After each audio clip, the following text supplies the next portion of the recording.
हरे कृष्णा। भगवत गीता के 9वें अध्याय में आपका स्वागत है। इस अध्याय का नाम है राज गुह्य योग या परम गुह्य ज्ञान। परम गुह्य ज्ञान यानी मोस्ट कॉन्फिडेंशियल नॉलेज। तो भगवान ने हमें यहाँ पे बहुत ही ज्यादा परम गुह्य ज्ञान इस अध्याय में देने वाले हैं। तो एक बार प्रभुपाद जी को एक बाहर देश के पाश्चात्य देश के शहर के मेयर मिलने आते हैं। प्रभुपाद जी को बहुत ही बड़े बड़े लोग मिलने आते थे।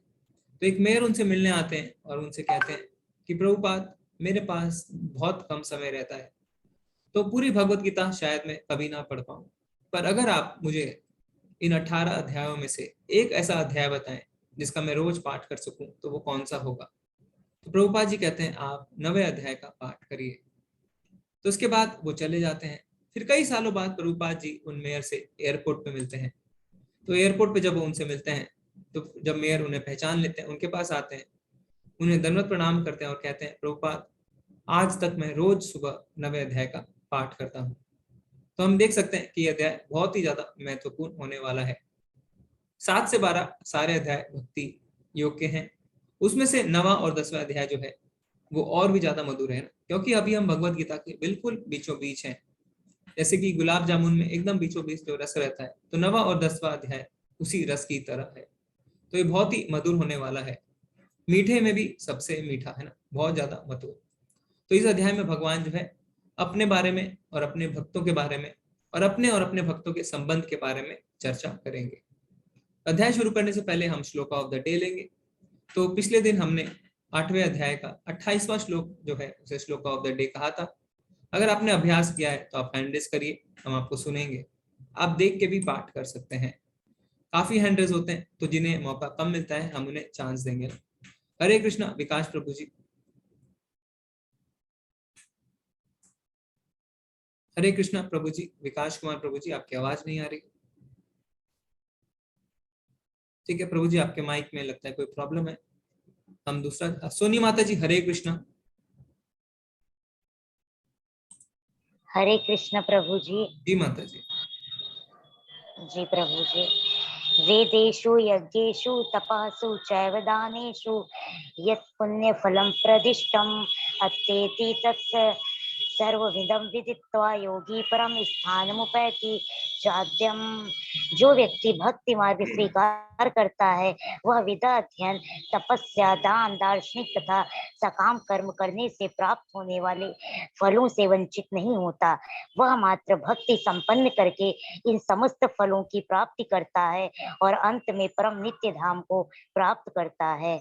बहुत सुंदर माता जी, बहुत बहुत धन्यवाद। हरे हरे कृष्ण प्रभु जी। चरण सिंह प्रभु जी। हरे कृष्णा। हरे कृष्ण प्रभु जी। जी प्रभु जी। वेदेषु यज्ञेषु तपेषु चैव दानेषु यत् पुण्यफलं प्रदिष्टम् अत्तेति तत् सर्वमिदं विदित्वा योगी परमस्थानम् उपैति चाद्यम्। हरे कृष्ण प्रभु जी, बहुत ही धन्यवाद, बहुत ही सुंदर। विकास प्रभु जी। हरे कृष्णा। हरे कृष्ण प्रभु जी। जी प्रभु जी। विदेषु यज्ञेषु तपेषु च वे दानेषु यत पुण्यफलं प्रदिष्टम् अत्योति अत सर्वम् इदं विदित्वा योगी परमस्थानम् उपैति च उधाम। जो व्यक्ति भक्ति मार्ग स्वीकार करता है वह वेदांत तपस्या दान दार्शनिक तथा सकाम कर्म करने से प्राप्त होने वाले फलों से वंचित नहीं होता। वह मात्र भक्ति संपन्न करके इन समस्त फलों की प्राप्ति करता है और अंत में परम नित्य धाम को प्राप्त होता है। हरे कृष्ण प्रभु जी। जी प्रभु जी, आपने बहुत ही सुंदर प्रयास किया। हम एक और हैंड लेंगे क्योंकि समय बहुत ज्यादा हो रहा है।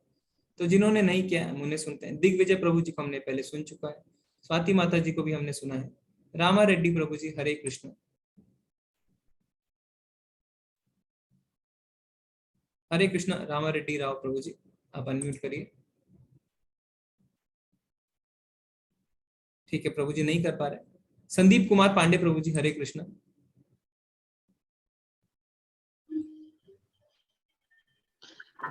वेदेषु यज्ञेषु तपस्सु चैव दानेषु यत् पुण्यफलं प्रदिष्टम् अत्येति सर्वविदं विदित्वा योगी परम स्थानमुपैति चाद्यम्। धन्यवाद प्रभु जी, बहुत बहुत धन्यवाद। बाकी जिनसे हम नहीं सुन पाए, आप हम आगे सुनते रहेंगे आपसे हम, और अभी आपसे चर्चा करते रहेंगे, क्योंकि अभी समय हो रहा है तो हम आगे बढ़ते हैं। धन्यवाद, आप सबने बहुत ही अच्छा प्रयास किया।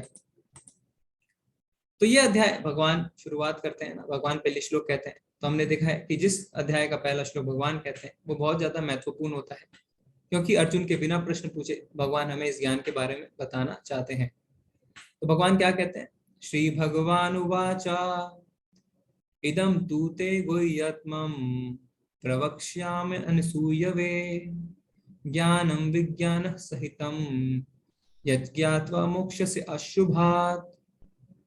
श्री भगवान ने कहा, हे अर्जुन, क्योंकि तुम मुझसे कभी ईर्ष्या नहीं करते, इसलिए मैं तुम्हें यह परम गुह्य ज्ञान तथा अनुभूति बतलाऊंगा, जिसे जानकर तुम संसार के सारे कलेशों से मुक्त हो जाओगे।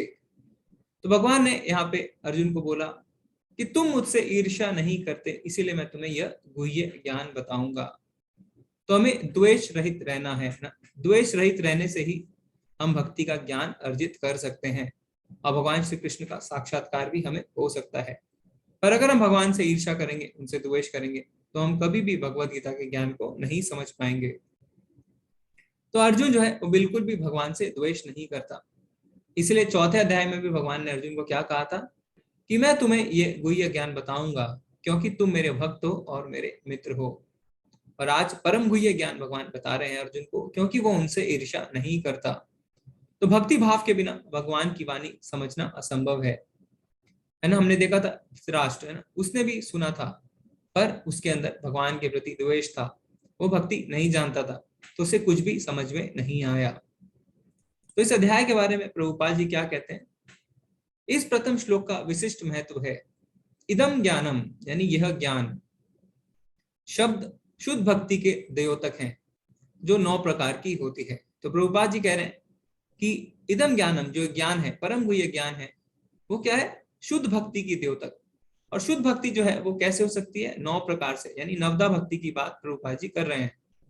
श्रवणम कीर्तनम स्मरणम पाद सेवनम अर्चनम वंदनम दास्यम साख्यम तथा आत्म समर्पण। तो ये जो है 9 है, ये है नवदा भक्ति। भक्ति के इन 9 तत्वों का अभ्यास करने से मनुष्य आध्यात्मिक चेतना अथवा कृष्ण भावनामृत तक उठ पाता है। इस श्लोक में अनसूयवे शब्द भी अत्यंत महत्वपूर्ण है। तो अनसूयवे का अर्थ होता है जो ईर्ष्या नहीं करता।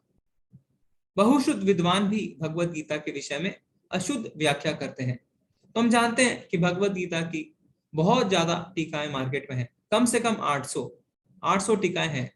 पर प्रभुपाद जी क्या कहते हैं? जो बड़े से बड़े विद्वान होते हैं वो भी क्या है? वो भी अशुद्ध व्याख्या करते हैं, क्योंकि वे कृष्ण के प्रति ईर्ष्या रखते हैं। तो मान लीजिए अगर आप किसी के प्रति ईर्ष्या रखते हैं और वो मनुष्य आपकी कंपनी में है और बहुत ही ऊंचे पोजीशन पे, तो आप क्या करेंगे?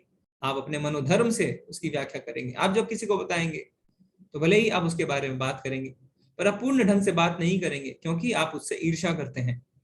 अतः उनकी टीकाएं व्यर्थ होती हैं। केवल कृष्ण भक्तों द्वारा ही कही गई टीकाएं प्रमाणिक है।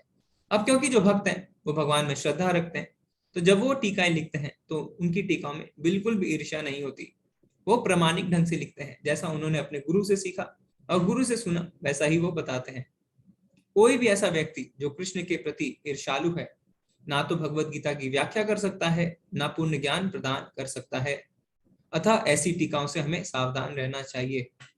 जो व्यक्ति ये समझते हैं कि कृष्ण भगवान है और शुद्ध तथा दिव्य पुरुष हैं, उनके लिए अध्याय लाभप्रद होने वाला है। तो कई लोग क्या करते हैं? कई लोग टीकाएं लिखते हैं और मन मुताबिक मनोधर्म से क्या करेंगे? पांडव को कहेंगे कि ये 5 इंद्रियां हैं, अर्जुन को कहेंगे कि ये बुद्धि है, ये बद्ध जीव है, कृष्ण को कहेंगे कि ये मन है, और न जाने क्या क्या है ना। तो वो भगवत गीता में से भगवान को ही हटा देते हैं, भगवान कृष्ण को ही भगवत गीता से हटा देते हैं। इसलिए क्या है? हमें उनकी टीकाएं बिल्कुल नहीं पढ़नी चाहिए। प्रभुपाद जी कहते हैं ऐसी टीकाओं से हमें सावधान रहना चाहिए, हमें सिर्फ भक्तों की लिखी गई टीका ही पढ़नी चाहिए। अब भगवान क्या कहते हैं? इस श्लोक में भगवान बताएंगे कि ये जो ज्ञान भगवान हमें देने वाले हैं ये कितना महान है, यानी ये परम गुह्य तो है ही, साथ में बहुत महान भी है। राज विद्या राज गुह्यम पवित्रमिदमुत्तमं प्रत्यक्षावगमं धर्म्यं सुसुखम कर्तुम अव्ययम। यह ज्ञान सब विद्याओं का राजा है, जो समस्त रहस्यों में सर्वाधिक गोपनीय है। तो ये जो ज्ञान अभी हमें इस चैप्टर में भगवान देने वाले हैं, भगवान कहते हैं ये सभी विद्याओं का राजा है और बहुत ही ज्यादा गोपनीय है, कॉन्फिडेंशियल है। यह परम शुद्ध है और चूंकि यह आत्मा की प्रत्यक्ष अनुभूति कराने वाला है, अतः यह धर्म का सिद्धांत है। यह अविनाशी है और अत्यंत सुखपूर्वक संपन्न किया जाता है। तो भक्ति का जो ज्ञान भगवान देने वाले हैं वो राजा है, वो सभी ज्ञानों में ज्ञान का राजा है। और वास्तविक जो हमारी मुसीबतें हैं, जन्म मृत्यु जरा व्याधि, इन सब से हमें छुटकारा दिलाने वाला है। क्योंकि जो भौतिक ज्ञान होता है जो हम स्कूल कॉलेज में पढ़ते हैं, वो क्या करते हैं, वो हमारी क्षणिक समस्याओं को दूर करते हैं, है ना। पर जो हमारी असली समस्याएं हैं, जन्म मृत्यु जरा व्याधि, उसको कौन सा ज्ञान दूर कर सकता है? उसको सिर्फ भक्ति का ज्ञान ही दूर कर सकता है। ईशोपनिषद में आप पढ़ेंगे तो उसमें कहा गया है कि हमें विद्या और अविद्या दोनों साथ में सीखनी चाहिए। विद्या यानी आध्यात्मिक ज्ञान, अविद्या यानी भौतिक ज्ञान, हमें दोनों ही सीखना चाहिए। तो अविद्या यानी भौतिक ज्ञान तो हमने स्कूल कॉलेजों में बहुत पढ़ा, पर अब जो विद्या है यानी भगवान का जो ज्ञान है, वो हमें अब शास्त्रों से पढ़ने का मौका मिल रहा है। तो भगवान चैप्टर 1 से 6 में ना, अध्याय 1 से 6 में हमें क्या बताते हैं? भगवान उस ज्ञान को भी गुह्य कहते हैं। तो वहां पे हमें आत्मा का ज्ञान मिला, तो भगवान ने उस ज्ञान को क्या कहा था? गुह्य ज्ञान। पर यहाँ पे भगवान क्या कह रहे हैं? राजगुह्य। क्यों? क्योंकि यहाँ पे भक्त और परमात्मा के संबंध का ज्ञान है। तो आत्मा का ज्ञान अगर गुह्य है, तो भक्त और भगवान के संबंध का ज्ञान जो है वो परम गुह्य है, राजगुह्य है। क्योंकि ये ज्ञान बहुत ज्यादा पवित्र है। भगवान क्या कह रहे हैं? ये बहुत ज्यादा पवित्र है। पवित्रम इदमम उत्तमम। यानी जैसे गंगा नदी है ना, गंगा नदी कहाँ से निकलती है? गंगा नदी निकलती है भगवान के चरणों से। और गंगा नदी कितनी ज्यादा पवित्र है ये सब हम जानते हैं। तो जो ज्ञान भगवान के मुख से निकल रहा है, आप सोचिए वो कितना ज्यादा पवित्र होगा। और ये जो भक्ति का ज्ञान है, ये क्या है? प्रत्यक्ष रूप से अनुभव हम इसे कर सकते हैं। तो भगवान क्या कहते हैं? प्रत्यक्षावगमम धर्म्यम, यानी प्रत्यक्ष रूप से हम इसे अनुभव कर सकते हैं। तो आप देखेंगे कि जो व्यक्ति भक्ति शुरू करता है, जो भगवान के नाम की माला करता है, कुछ दिनों में, कुछ महीनों में वो स्वतः ही बताता है कि किस तरीके से वो भगवान का अनुभव कर पा रहे हैं, वो अपने जीवन में बदलाव देख पा रहे हैं। तो ये काफी लोगों ने बताया है। और आप भी जब माला शुरू कर रहेंगे और जब आप लेवल 2 लेवल 3 तक पहुंचेंगे, या आप लेवल 1 बार बार करेंगे, तो आप खुद बताएंगे कि किस तरीके से कुछ ही महीनों में आपके अंदर बहुत ज्यादा परिवर्तन आ गया। तो भक्ति कोई मानसिक वो नहीं है, इमेजिनेशन नहीं है, कोई कल्पना नहीं है। भक्ति वास्तविक है और प्रत्यक्ष रूप से हम इसकी अनुभूति कर सकते हैं। और क्या है? सुसुखम कर्तुम अव्ययम, यानी इसे बहुत ही सुखपूर्वक तरीके से संपन्न किया जाता है और ये कभी भी खत्म नहीं होता। तो यानी हम भक्ति करते करते जब अपना शरीर त्यागते हैं और अगर हम मान लीजिए भगवत धाम भी जाते हैं, तो वहां भी हम अपने भगवान की भक्ति जारी रखते हैं। तो भक्ति जो है कभी भी खत्म नहीं होती, हमेशा चलती रहती है। हे परंतप, जो लोग भक्ति में श्रद्धा नहीं रखते वे मुझे प्राप्त नहीं कर पाते। तो अभी तक भगवान ने बताया कि किस तरीके से ये परम गुह्य ज्ञान इतना महान है। पर जो भगवान में श्रद्धा नहीं रखते उनका क्या होता है, वो यहाँ पे भगवान बताते हैं कि वो मुझे प्राप्त नहीं कर पाते। यानी अतः वह इस भौतिक जगत में जन्म मृत्यु के मार्ग पर वापस आते रहते हैं। तो यानी यहाँ पे भगवान ने साफ साफ हमें बता दिया है। कई लोगों को ये संशय होता है कि क्या होगा अगर हम भगवान में श्रद्धा नहीं रखेंगे, भगवान की भक्ति नहीं करेंगे। तो भगवान ने बताया कि अगर आप ऐसा करेंगे, अगर आप मुझ में श्रद्धा नहीं रखेंगे और मेरी भक्ति नहीं करेंगे, तो क्या होगा? तो इस भौतिक जगत में आप बार बार वापस आते रहेंगे। तो कृष्ण को पाने के लिए कृष्ण में आस्था बहुत ही ज्यादा आवश्यक है। अगर हमारी कृष्ण में या भक्ति सेवा की प्रक्रिया में विश्वास नहीं है, तो हम कृष्ण को कभी भी प्राप्त नहीं कर पाएंगे। इसलिए भगवान का नाम क्या है? भगवान का नाम मुकुंद भी है। मुकुंद का अर्थ होता है मुक्ति देने वाले। तो भक्ति के बिना क्या होगा? हमें मुक्ति नहीं मिल सकती, हम माया से ऊपर बिल्कुल भी नहीं उठ पाएंगे। तो भगवान में जो श्रद्धा नहीं रखते हैं वो जन्म मृत्यु के चक्र में फंसे रहते हैं। भव सागर से हमें कौन निकाल सकता है? भव सागर से हमें सिर्फ और सिर्फ भगवान ही निकाल सकते हैं। यह संपूर्ण जगत मेरे अव्यक्त रूप द्वारा व्याप्त है। समस्त जीव मुझ में है किंतु मैं उनमें नहीं हूं। तो भगवान ने 7वें अध्याय में भी ये बात हमें कही थी, क्या? कि जिस तरीके से मोती धागे में पिरोए रहते हैं, उसी तरीके से ये जगत जो है मुझ पे आश्रित है। तो जब जो मोतियां होते हैं वो धागे में पिरोए रहते हैं, पर धागा बिल्कुल नहीं दिखता। पर अगर धागा टूट जाए या धागा ना रहे तो मोती इधर उधर हो जाते हैं। तो भगवान क्या कहते हैं कि इसी तरीके से ये जगत जो है मुझ पे आश्रित है। जैसे सूर्य होता है ना, सूर्य क्या करता है? सूर्य का एक अलग अस्तित्व है, पर अपनी रोशनी से वो हर जगह रहता है। पर इसका अर्थ ये नहीं कि सूर्य का अलग अस्तित्व नहीं है। इसी तरह भगवान है, भगवान हर जगह है, पर भगवान का एक अलग अस्तित्व भी है। भगवान जो है सब चीज के रचयिता होते हुए भी उससे स्वतंत्र हैं। इसे हम कहते हैं भगवान की अचिंत्य शक्ति। यानी भगवान ने सब चीज की रचना करी, पर भगवान उससे स्वतंत्र हैं, भगवान उसके अंदर शामिल नहीं है। तथापि मेरे द्वारा उत्पन्न सारी वस्तुएं मुझ में स्थित नहीं रहती। जरा मेरे योग ऐश्वर्य को देखो। यद्यपि मैं समस्त जीवों का पालक अर्थात भरता हूं और सर्वत्र व्याप्त हूं, लेकिन मैं इस विराट अभिव्यक्ति का अंश नहीं हूं, मैं सृष्टि का कारण स्वरूप हूं।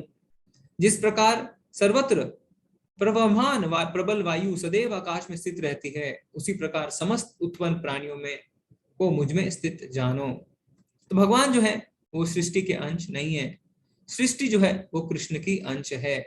तो ये बहुत ही महत्वपूर्ण बात भगवान ने बताई है। कारण स्वरूप जो है वो भगवान ही है। संपूर्ण विराट जगत मेरे अधीन है।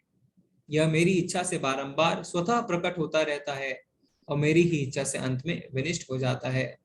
तो भगवान यहाँ पे बता रहे हैं कि ये जो जगत है वो क्या है? भगवान की इच्छा से प्रकट होता है और बाद में भगवान की इच्छा से ही विनिष्ट होता है। तो हम देखते हैं कि भगवान कृष्ण जो है उनका विस्तार होता है महाविष्णु में।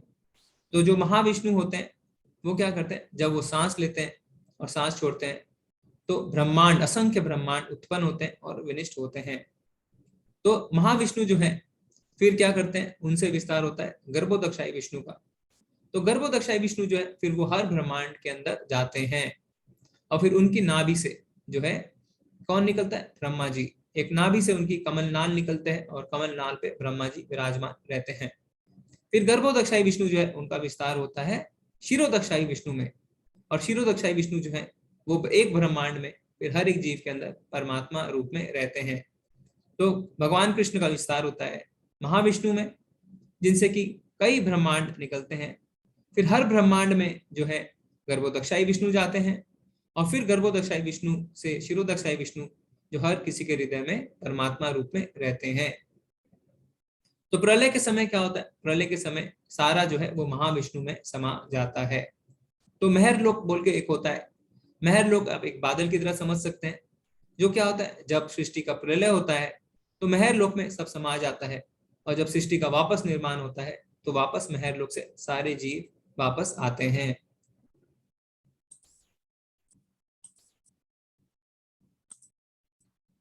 अब भगवान हमें यहाँ पे बताएंगे, बहुत ही महत्वपूर्ण श्लोक है जिसका हमने पहले भी चर्चा करी है कि किस तरीके से कई लोग हैं वो कहते हैं हम भगवान को नहीं मानते। हाँ ठीक है, प्रकृति है, मदर नेचर है ना, हम कहते हैं मदर नेचर प्रकृति है, हम प्रकृति को मानते हैं, प्रकृति अपने आप कार्य करती है, पर हम भगवान को नहीं मानते। तो भगवान वहां पे इस बात को साफ साफ हमें बता देते हैं, क्या? मय्या दक्षिण प्रकृति ही सूयते सचराचरम हेतु नानेन कौन्तेय जगत विपरिवर्तते। हे कुंती पुत्र, ये भौतिक प्रकृति मेरी शक्तियों में से एक है और मेरी अध्यक्षता में कार्य करती है, जिससे सारे चर तथा अचर प्राणी उत्पन्न होते हैं। इसके शासन में यह जगत बारंबार सृजित और विनष्ट होता रहता है। तो भगवान यहाँ पे बता देते हैं कि प्रकृति जो है वो मेरी अध्यक्षता में ही कार्य करती है। तो ऐसा नहीं है कि प्रकृति ऑटोमेटिक अपने आप ऑटोमेटिक हो गई है ना, जिसे हम कहते हैं, क्या कहते हैं, हम कभी कभी कहते हैं कि इसे अपने आप सजा मिलेगी या इसे अपने आप फल मिलेगा। अपने आप क्योंकि हम कहते हैं ये प्रकृति का नियम है। ठीक है, प्रकृति का नियम है, पर नियम बनाने वाला भी कोई होगा। बिना बनाने वाला हुआ कोई नियम कोई नहीं बना सकता। जैसे कि एटीएम होता है ना, ऑटोमेटेड टेलर मशीन। तो जैसे बैंक में एक टेलर होता है जो आपको कैश देता है, कैश लेता है, तो इसी तरीके से एटीएम मशीन जो टेलर होती है वो अपने आप आपको कैश देती है। तो क्या उसे किसी ने नहीं बनाया? उसे किसी ने बनाया है, तब जाके वो ऑटोमेटिक बनी है। ऐसा नहीं है कि वो अपने आप ही ऑटोमेटिक बन गई। उसे किसी इंजीनियर ने बनाया, किसी ने उसकी प्रोग्रामिंग करी, कोई आके अंदर उसके अंदर कैश डालता है और कोई आके उसे कैश निकाल के लेके जाता है। तो ऑटोमेटिक जो होता है वो अपने आप ऑटोमेटिक नहीं होता, उसे बनाने वाला कोई होता है। तो अगर प्रकृति ऑटोमेटिक भी है तो उसे बनाने वाले कौन है? भगवान। और भगवान ने इस श्लोक में उसके बारे में बता दिया है, मैया दक्षिण प्रकृति ही, यानी ये प्रकृति जो है वो मेरी अध्यक्षता में काम करती है। तो हम कहते हैं प्रकृति हमारी माता है, हम उसके पुत्र हैं। तो अगर माता है, अगर पुत्र है, तो कोई पिता भी होगा। तो वो पिता कौन है? वो भगवान है। भगवान क्या कहते हैं? मैं बीज प्रदाता हूँ। तो भगवान हमारे पिता भी हैं और पितामह भी हैं। हमने देखा है कि धरती क्या है? धरती थोड़ी सी झुकी हुई है ना, 23.5 डिग्री झुकी हुई है। और विज्ञान में बताते हैं कि ये थोड़ा सा भी अगर बदला तो पूरा सर्वनाश हो जाएगा। तो क्या ये अपने आप हो गया? नहीं, किसी ने तो इसे ऐसा किया है। तो भगवान कहते हैं ये जो प्रकृति है वो मेरी अध्यक्षता में ही काम करती है। हम देखेंगे भौतिक जगत में एक छोटे से सैटेलाइट को छोड़ने के लिए कितना प्रयास करना पड़ता है, कितनी मेहनत, करोड़ों रुपए खर्च होते हैं। फिर भी इस बात की जो है श्योरिटी नहीं होती कि वो जाके ठीक से अपने ऑर्बिट में ना जा पाएगा कि नहीं जा पाएगा। और अगर सक्सेस होता भी है, सफल होता भी है, तो उसे मेंटेन करना होता है हर साल जाके, है ना, कि कहीं उसमें कोई खराबी ना आ जाए, कहीं वो इधर उधर गिर ना जाए।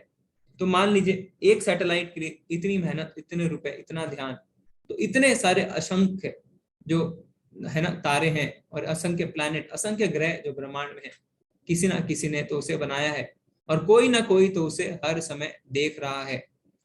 तो इसी तरीके से भगवान यहाँ पे बता देते हैं हमें कि वो भगवान ही हैं जो ये कार्य कर रहे हैं। फिर भगवान क्या कहते हैं कि इतना जानने पर भी कुछ लोग जो है वो भगवान को एक सामान्य पुरुष की तरह जानते हैं और उनका मजाक उड़ाते हैं। अब जानन्ति मां मूढ़ा मानुष्यम तनुमाश्रितम परम भावमजानन्तो मम भूता महेश्वरम। जब मैं मनुष्य रूप में अवतरित होता हूं तो मूर्ख मेरा उपहास करते हैं, वे मुझ परमेश्वर की दिव्य स्वभाव को नहीं जानते। तो कई लोग क्या सोचते हैं कि भगवान जो जन्मे हैं ये तो सामान्य पुरुष हैं, तो क्या करते हैं? उनका मजाक उड़ाने लगते हैं। भगवान जब आते हैं तो दो तरीके की लीलाएं करते हैं, क्या? एक लौकिक और एक अलौकिक। तो लौकिक लीलाएं क्या होती हैं? जैसे मक्खन चुराना, है ना, गाय चराने जाना, ग्वालों के साथ खेलना, मित्रों के साथ खेलना, अपनी माता से मार खाना, ये सब है लौकिक लीला। तो जो मूर्ख होते हैं वो क्या सोचते हैं? वो सोचते हैं ये कार्य तो हम भी करते हैं, तो भगवान में और हम में क्या फर्क है? पर वो भगवान की अलौकिक लीलाओं को पूरी तरीके से नजरअंदाज कर देते हैं। जैसे भगवान ने अपना विराट स्वरूप दिखाया, भगवान ने गोवर्धन पर्वत उठाया, इतनी छोटी सी उम्र में इतने सारे असुरों को मारा, पर वो उस अलौकिक लीलाओं पे बिल्कुल ध्यान नहीं देते। तो जो मूर्ख हैं वो सिर्फ भगवान की लौकिक लीलाओं पे ध्यान देते हैं और कहते हैं कि भगवान जो है वो आम आदमी की तरह ही हैं। जैसे प्रधानमंत्री होता है ना, या राष्ट्रपति होता है, वो जेल जाता है, तो कैदी क्या सोचते हैं? कैदी सोचते हैं कि हमने चोरी करी, हमने गलत काम किया तो हम जेल आए। देखो अब जो है प्रधानमंत्री, राष्ट्रपति भी, उसने भी कोई गलत काम किया है, वो भी जेल आ गया। पर ऐसा नहीं होता। राष्ट्रपति या प्रधानमंत्री जेल क्यों जाता है? जिससे कि वो उन कैदियों की सजा कम कर सके या उन्हें छुड़ा सके। तो भगवान जब यहाँ पे अवतरित होते हैं तो इसीलिए होते हैं जिस तरीके से, जिसलिए वो हमारा उद्धार कर सकें। जिस तरीके से वो राष्ट्रपति उनकी सजा कम करता है, तो भगवान भी यहाँ पे हमारे दुखों को कम करते हैं और हमारा उद्धार करने के लिए आते हैं। अब यहाँ पे मेरा एक प्रश्न है आप सबसे, आप अपना हैंड रेस करके हमें बता सकते हैं या चैट में भी लिख सकते हैं। तो हमने यहाँ पे पढ़ा कि जो असुर होते हैं वो भगवान को भगवान नहीं मानते, वो भगवान को आम मनुष्य मानते हैं।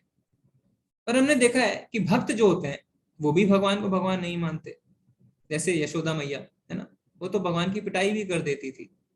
तो फिर ऐसा क्यों है? तो फिर दोनों में क्या फर्क है कि असुर भी भगवान को भगवान नहीं मानते और भक्त भी भगवान को भगवान नहीं मानते? तो दोनों में क्या फर्क है? तो भगवान ऐसा क्यों कहते हैं कि असुर जो होते हैं वो मूढ़ा है, फिर तो भक्त भी मूढ़ा है क्योंकि भक्त भी भगवान को भगवान नहीं मानते। तो दोनों में क्या फर्क है आप बता सकते हैं? हरे कृष्णा। रामा रेड्डी राव प्रभु जी।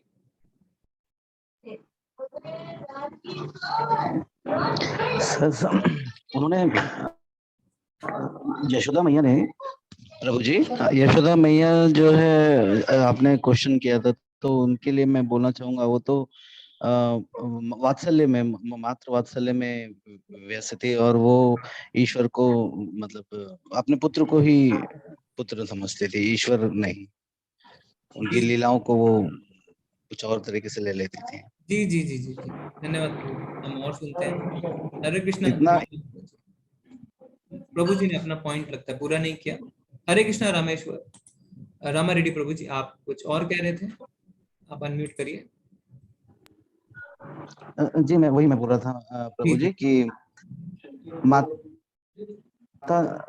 माता जो है अपने पुत्र के प्यार में जी इतनी, जी जी, मतलब पुत्र का प्यार ही उनके लिए ठीक है प्रभु। सर्व था, जी जी सर्वोत्तम जी था। जी, धन्यवाद प्रभु जी। हरे कृष्णा ध्रुवी माता जी। हरे कृष्णा प्रभु जी। जो भक्त होते हैं वो भगवान को दोस्त मानते हैं, इसीलिए। जी जी जी जी जी जी, धन्यवाद माता जी, आपने अच्छा पॉइंट रखा। हरे कृष्णा। सोनिका माता जी, हरे कृष्णा। हरे कृष्ण प्रभु जी।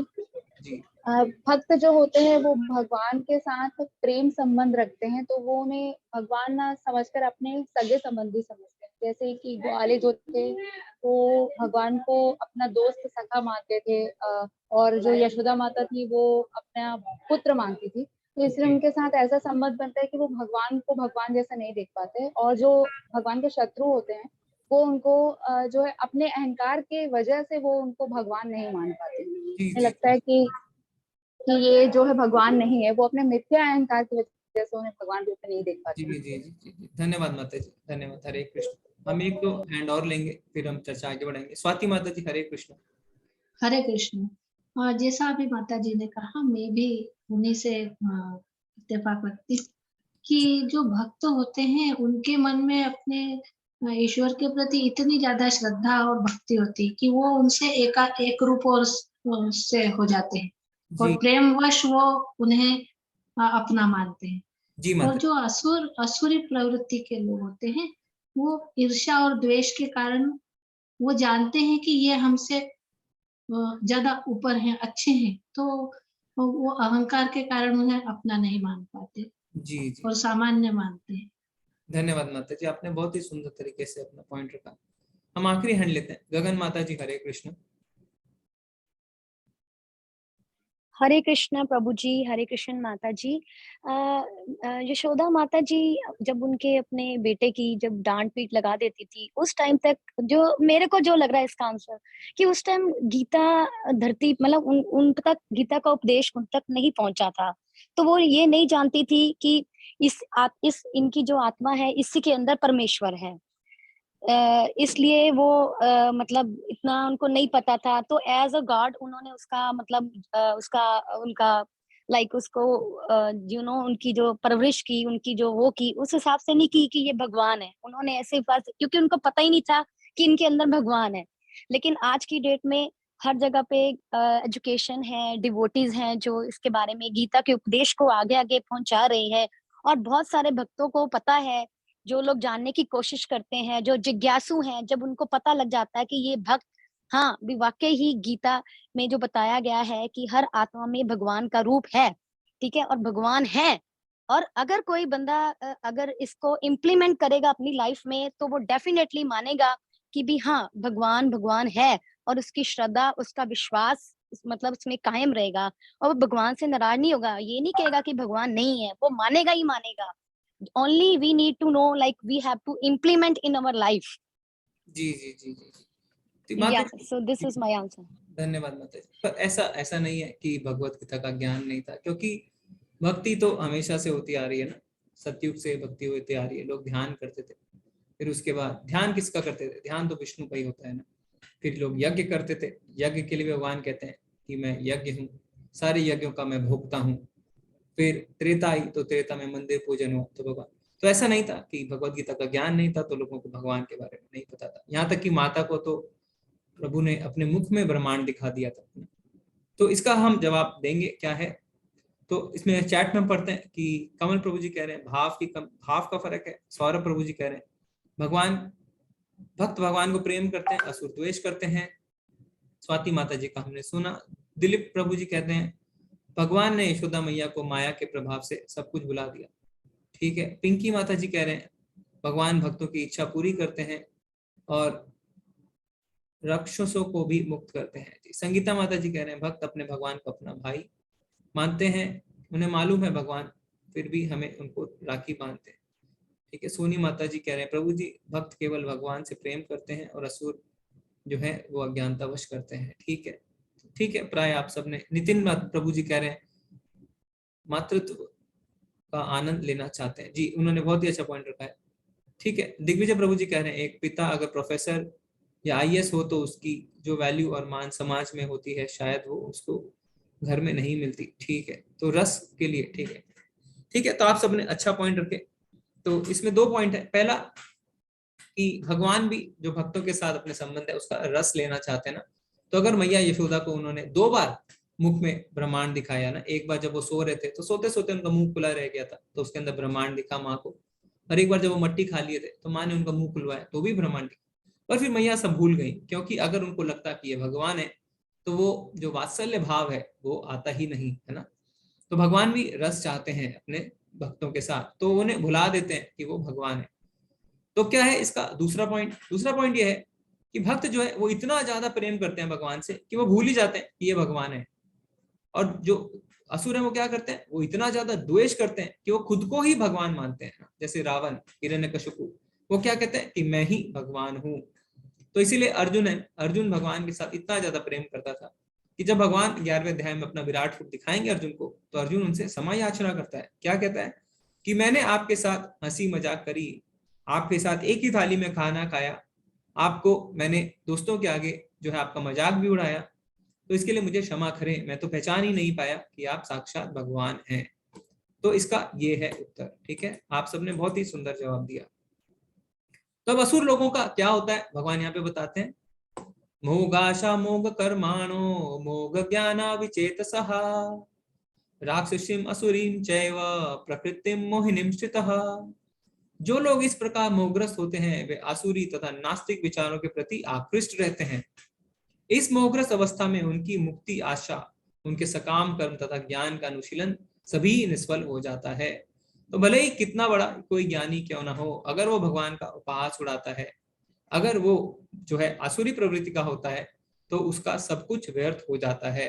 उसके कर्म, उसका ज्ञान, सब कुछ जो है उसका नाश हो जाता है, वो सब निष्फल रहता है। अब भगवान हमें यहाँ पे बताएंगे कि भगवान के भक्तों का स्वभाव कैसा होता है, और इस श्लोक में भगवान हमें महात्मा शब्द का जो है वो डेफिनेशन भी देंगे, उसकी परिभाषा भी देंगे। हम किसी को भी महात्मा कह देते हैं ना, पर भगवान यहाँ पे बताएंगे कि महात्मा यानी महान आत्मा कौन है। महात्मनस्तु माम पार्थ देवीं प्रकृतिम आश्रितः भजन्ते अनन्य मनसो ज्ञात्वा भूतादिम अव्ययम्। हे पार्थ, मोह मुक्त महात्मा जन देवी प्रकृति के संरक्षण में रहते हैं। वे पूर्णतः भक्ति में निमग्न रहते हैं, क्योंकि वे मुझे आदि तथा विनाशी भगवान के रूप में जानते हैं। तो महात्मा का अर्थ यहाँ पे भगवान ने बताया कि जो अनन्य मन से सिर्फ मेरी सेवा में लगे रहते हैं वही महात्मा होते हैं। जो भगवान की अनन्य भक्ति करते हैं वो महात्मा होते हैं। वो नहीं जिसे हमने देखा और हमने कह दिया महात्मा जी, नहीं। महात्मा वो होते हैं जो भगवान की अनन्य भक्ति करते हैं। तो इसमें ये है भगवान बताएंगे कि उन महात्मा के लक्षण क्या होते हैं। सततम कीर्तयन्तो माम यतन्तश्च दृढ़व्रतः नमस्यन्तश्च माम भक्त्या नित्ययुक्ता उपासते।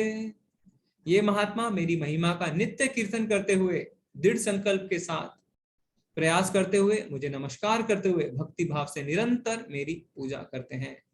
तो महात्मा के क्या लक्षण है? हमेशा वो भगवान का कीर्तन करते हैं, हमेशा दूसरों को भगवान की महिमा के बारे में सुनाते हैं और दृढ़ता पूर्वक भक्ति में लगे रहते हैं। ऐसा नहीं कि कभी कभी भक्ति करी और कभी कभी नहीं करी, है ना। गर्मी का समय आया तो जल्दी उठ गए, भक्ति करी, पर ठंड का समय आया तो कंबल में ही रह गए और उठ ही नहीं पाए।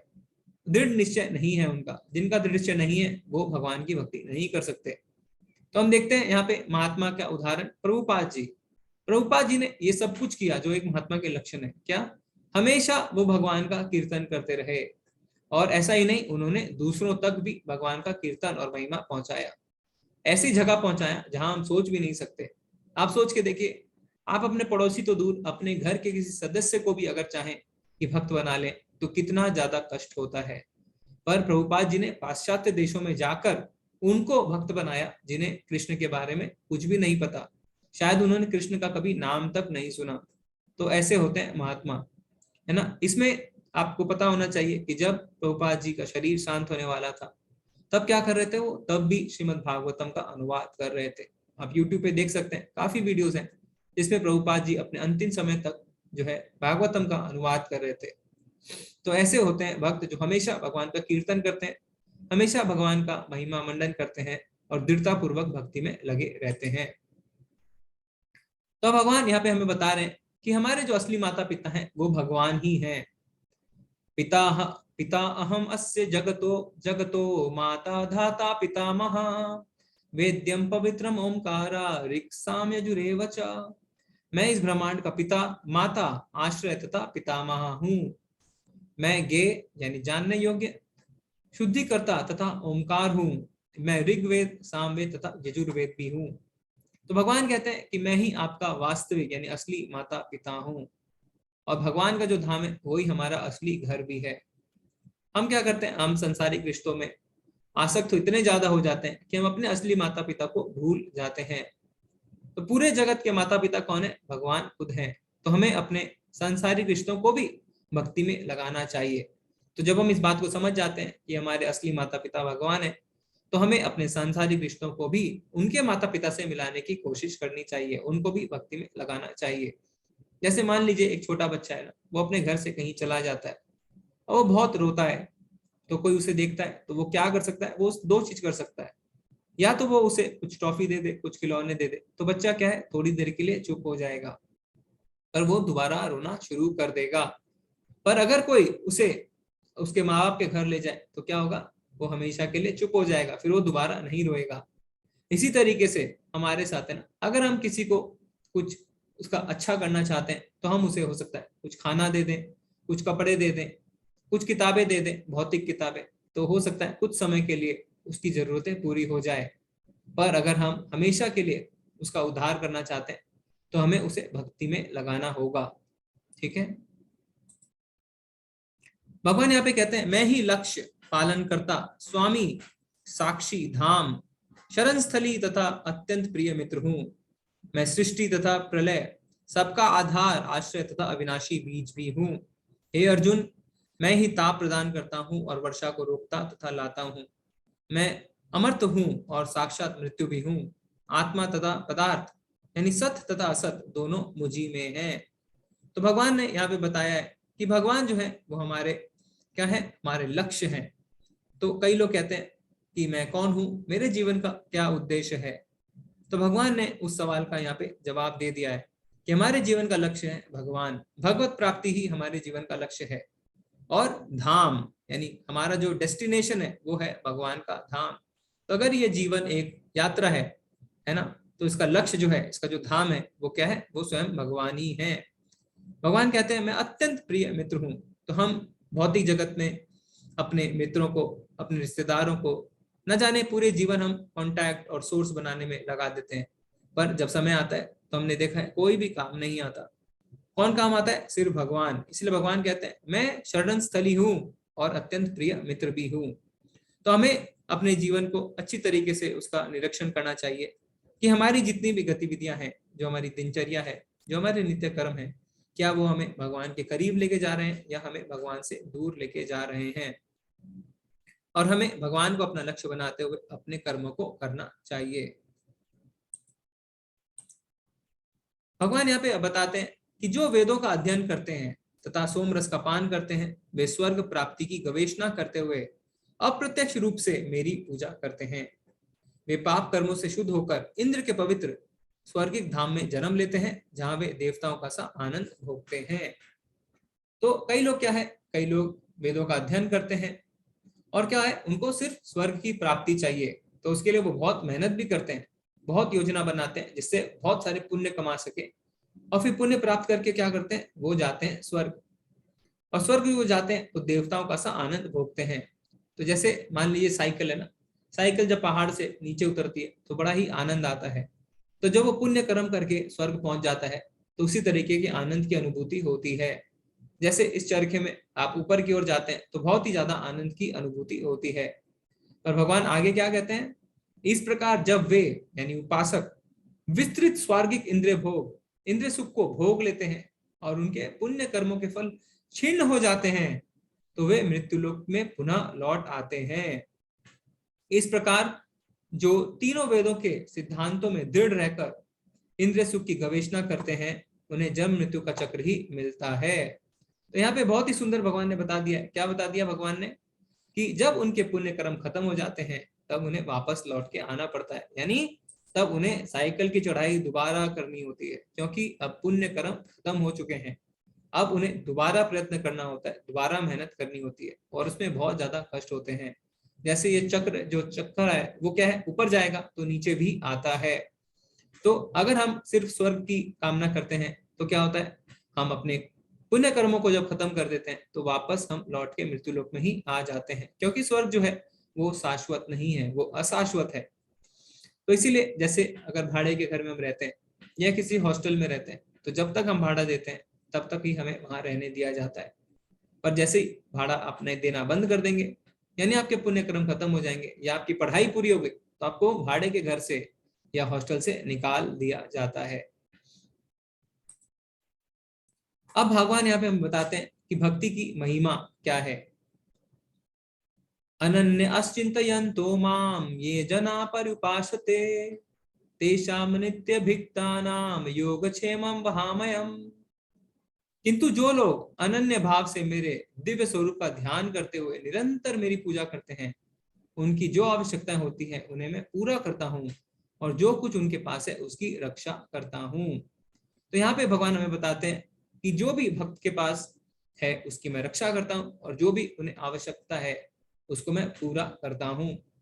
तो इसका अर्थ ये नहीं है कि भौतिक चीजों की अगर हम लाभ करें या ऐसी चीजों की लाभ करें जो हमारे भक्ति के प्रतिकूल है तो भगवान उसे देंगे नहीं।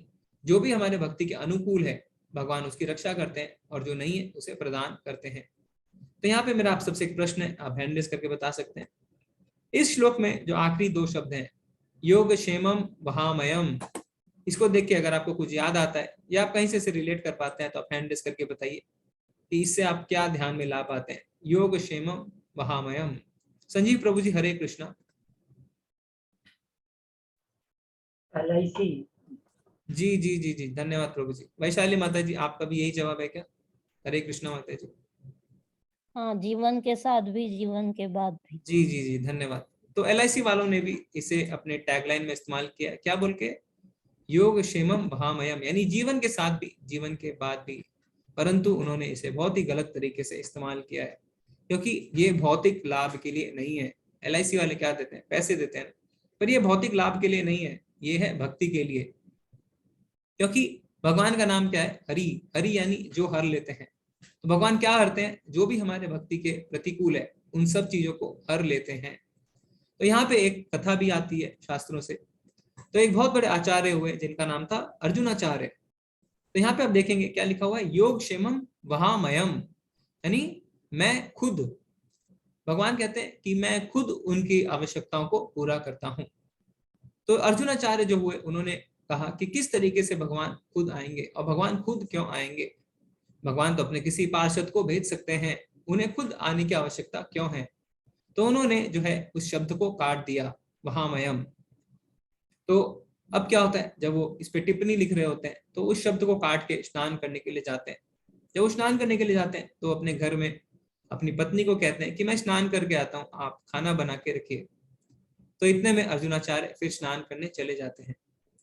अब स्नान करे जाने में कुछ ही समय बीतता है कि दो सुंदर सुंदर छोटे बालक आते हैं और अपने साथ बहुत सारा खाना लेके आते हैं, है ना, खाने की बहुत सारी टोकरियां लेके आते हैं। तो जब उनसे उनकी पत्नी पूछती है कि आपको किसने भेजा, तो वो कहते हैं हमें अर्जुनाचार्य ने ये सारा खाना लेके भेजा है। तो वो खाना देके दंग रह जाती है, क्योंकि बहुत ही अच्छे अच्छे स्वादिष्ट पदार्थ और बहुत ही ज्यादा मात्रा में रहते हैं। तो ऐसा करके फिर वो बालक वहां से चले जाते हैं। फिर जब अर्जुनाचार्य आते हैं, वो इतना सारा खाना देखते हैं तो वो कहते हैं कि ये खाना कहाँ से आया, तो उनकी पत्नी कहते हैं ये तो आप ही ने 2 बालकों के माध्यम से भिजवाया है।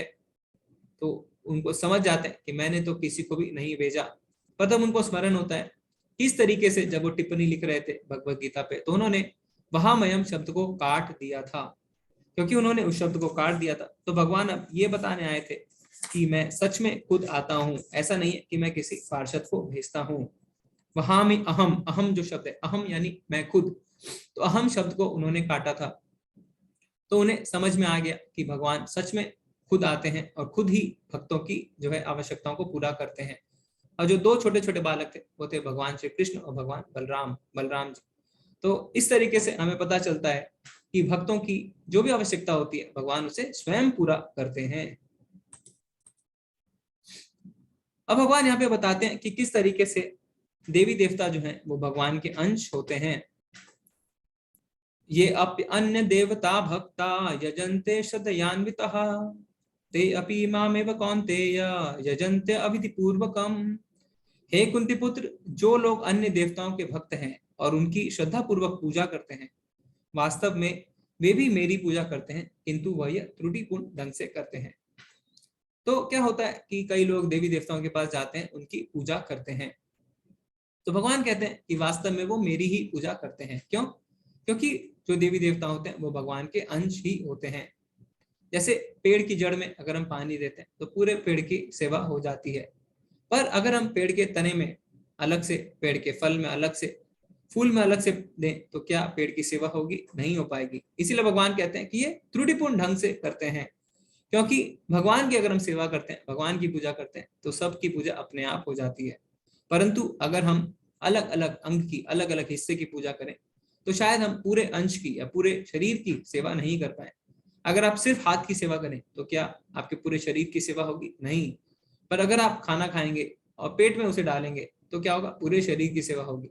पर क्या अगर अपने हाथ को अलग से खिलाएंगे, अपने पैरों को अलग से खिलाएंगे तो क्या पूरे शरीर की सेवा हो सकती है? ऐसा नहीं हो सकता। इसीलिए भगवान कहते हैं कि ठीक है, देवी देवताओं की कोई पूजा करता है तो वो मेरी ही पूजा करता है, परंतु वो त्रुटिपूर्ण ढंग से करता है। अब यहाँ पे भगवान बताते हैं कि जो देवी देवताओं से आसक्त हो जाते हैं उनका क्या होता है? वो उन्हीं की चिंतन करते हैं। इसके कारण जब वो मृत्यु होती है उनकी, तो जैसा जैसा उनका भाव होता है वैसा वैसे लोग उनको मिलते हैं। यान्ति देवव्रता देवान पितृन् यान्ति पितृव्रतः भूतानि यान्ति भूतेज्य यान्ति मद्याजिनो अपि माम। जो देवताओं की पूजा करते हैं वे देवताओं के बीच जन्म लेंगे, जो पितरों की पूजा करते हैं वे पितरों के पास जाते हैं, जो भूत प्रेतों की उपासना करते हैं वे उन्हीं के बीच जन्म लेते हैं, और जो मेरी पूजा करते हैं वो मेरे निवास को आते हैं। तो जो जैसी भावना रखता है वो वैसे लोग को प्राप्त होता है।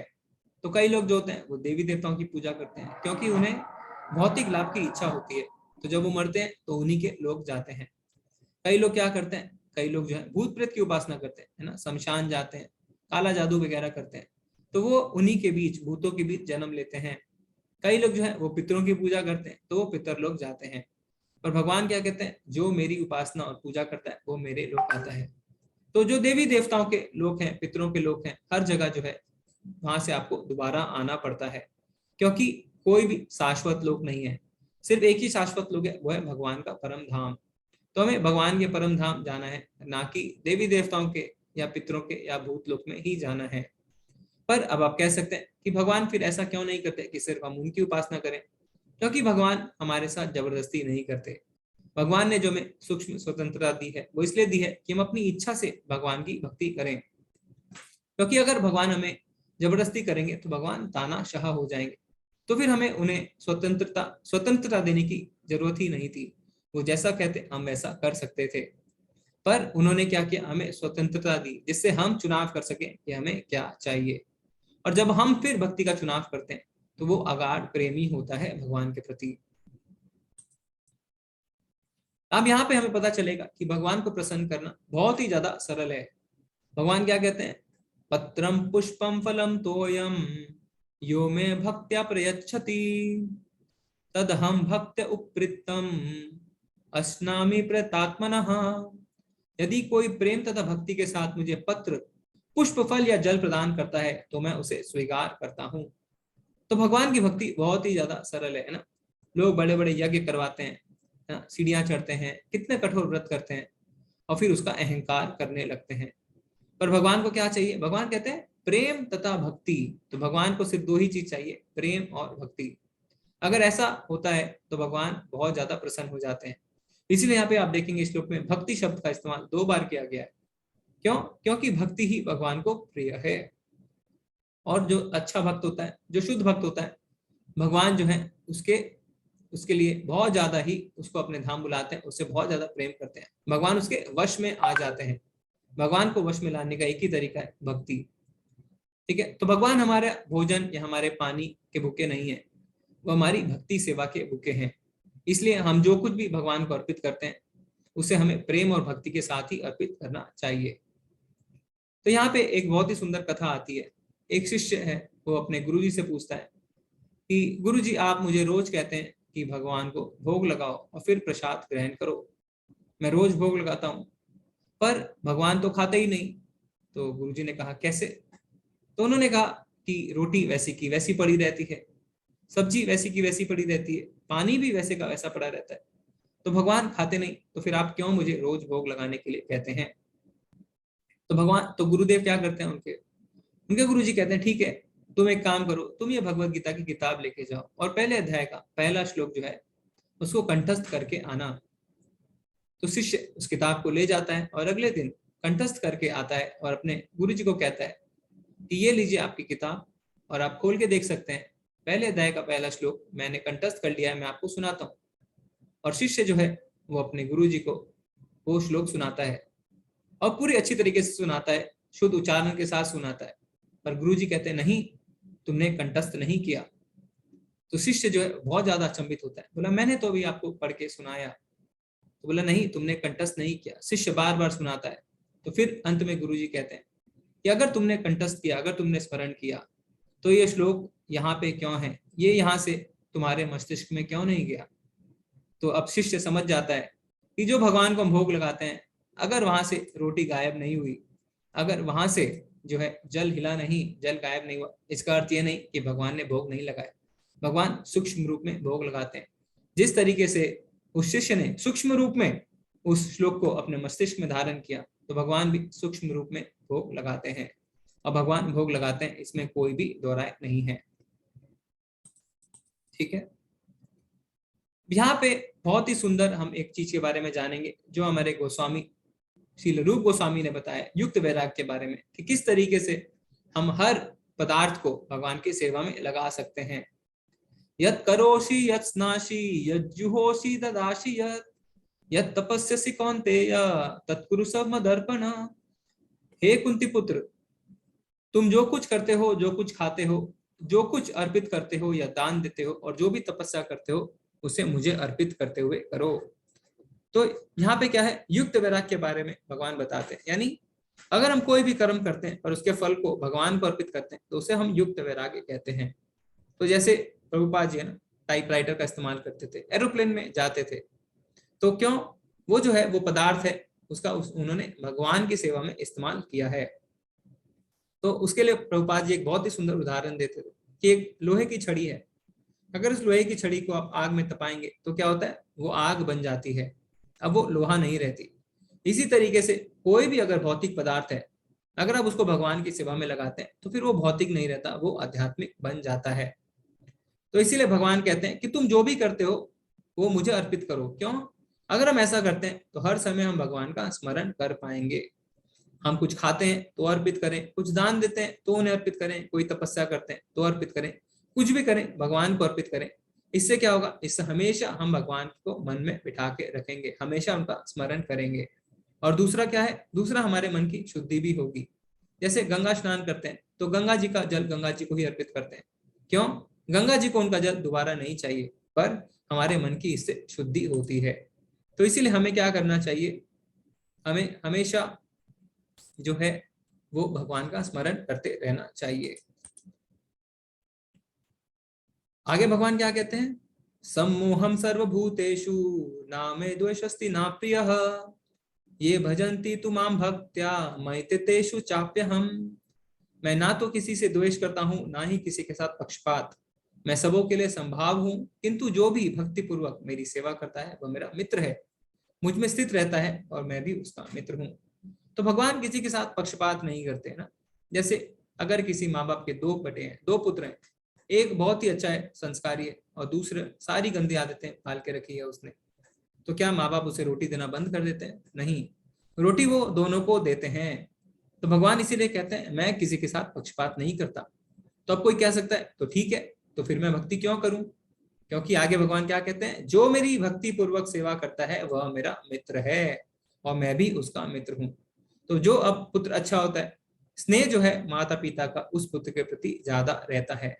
भले ही वो दोनों में पक्षपात नहीं करते, पर स्नेह कहीं ना कहीं उसका ज्यादा बना रहता है। इसी तरीके से भगवान कहते हैं कि जो मेरी भक्ति करता है वो मेरा मित्र है। तो भक्त और भगवान दोनों ही सचेतन होते हैं ना, दोनों एक दूसरे की शोभा बढ़ाते हैं।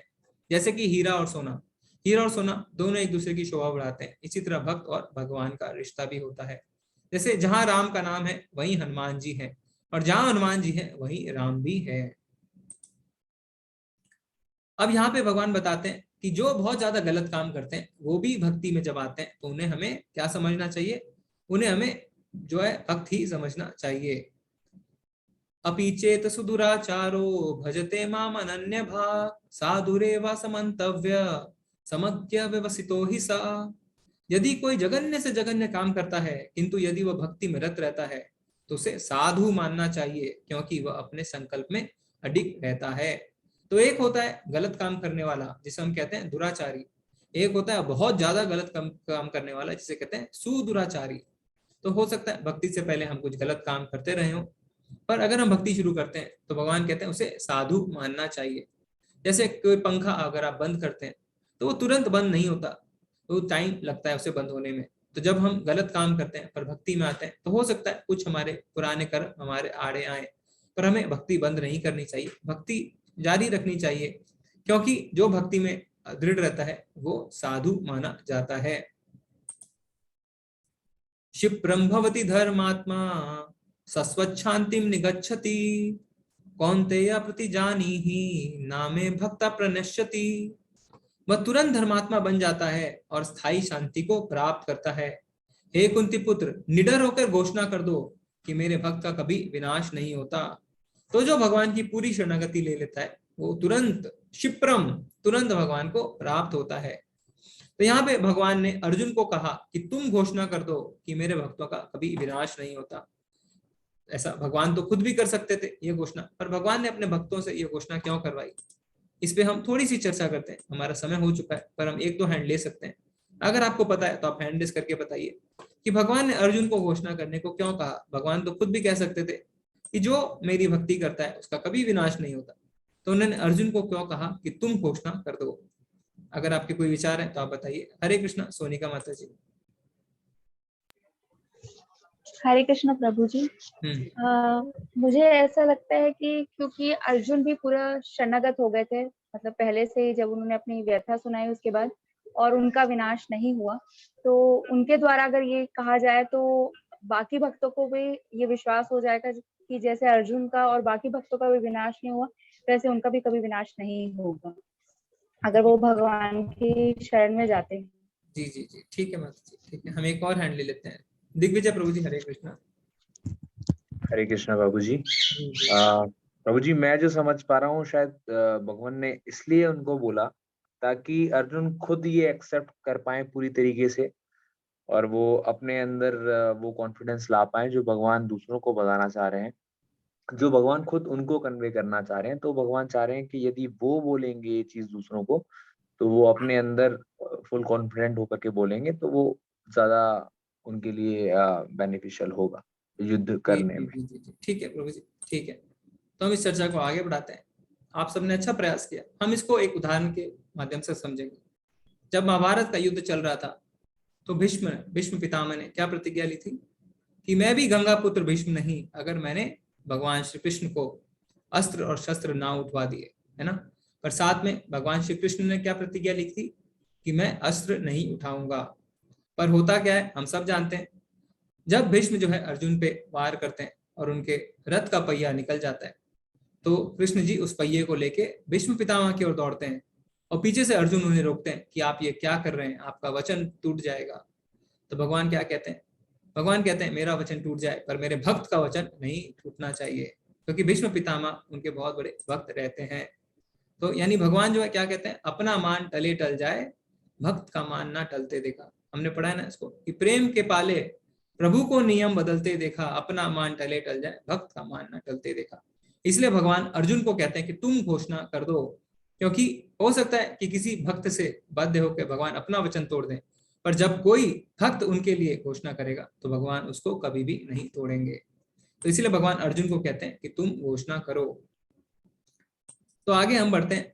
ये है अध्याय का आखिरी श्लोक, जो हमारा श्लोका ऑफ द डे भी है, आप इसे नोट कर लीजिए। 9वें अध्याय का 34वां श्लोक, जिसका अभ्यास करके अगले दिन हम इसे सुन सकते हैं।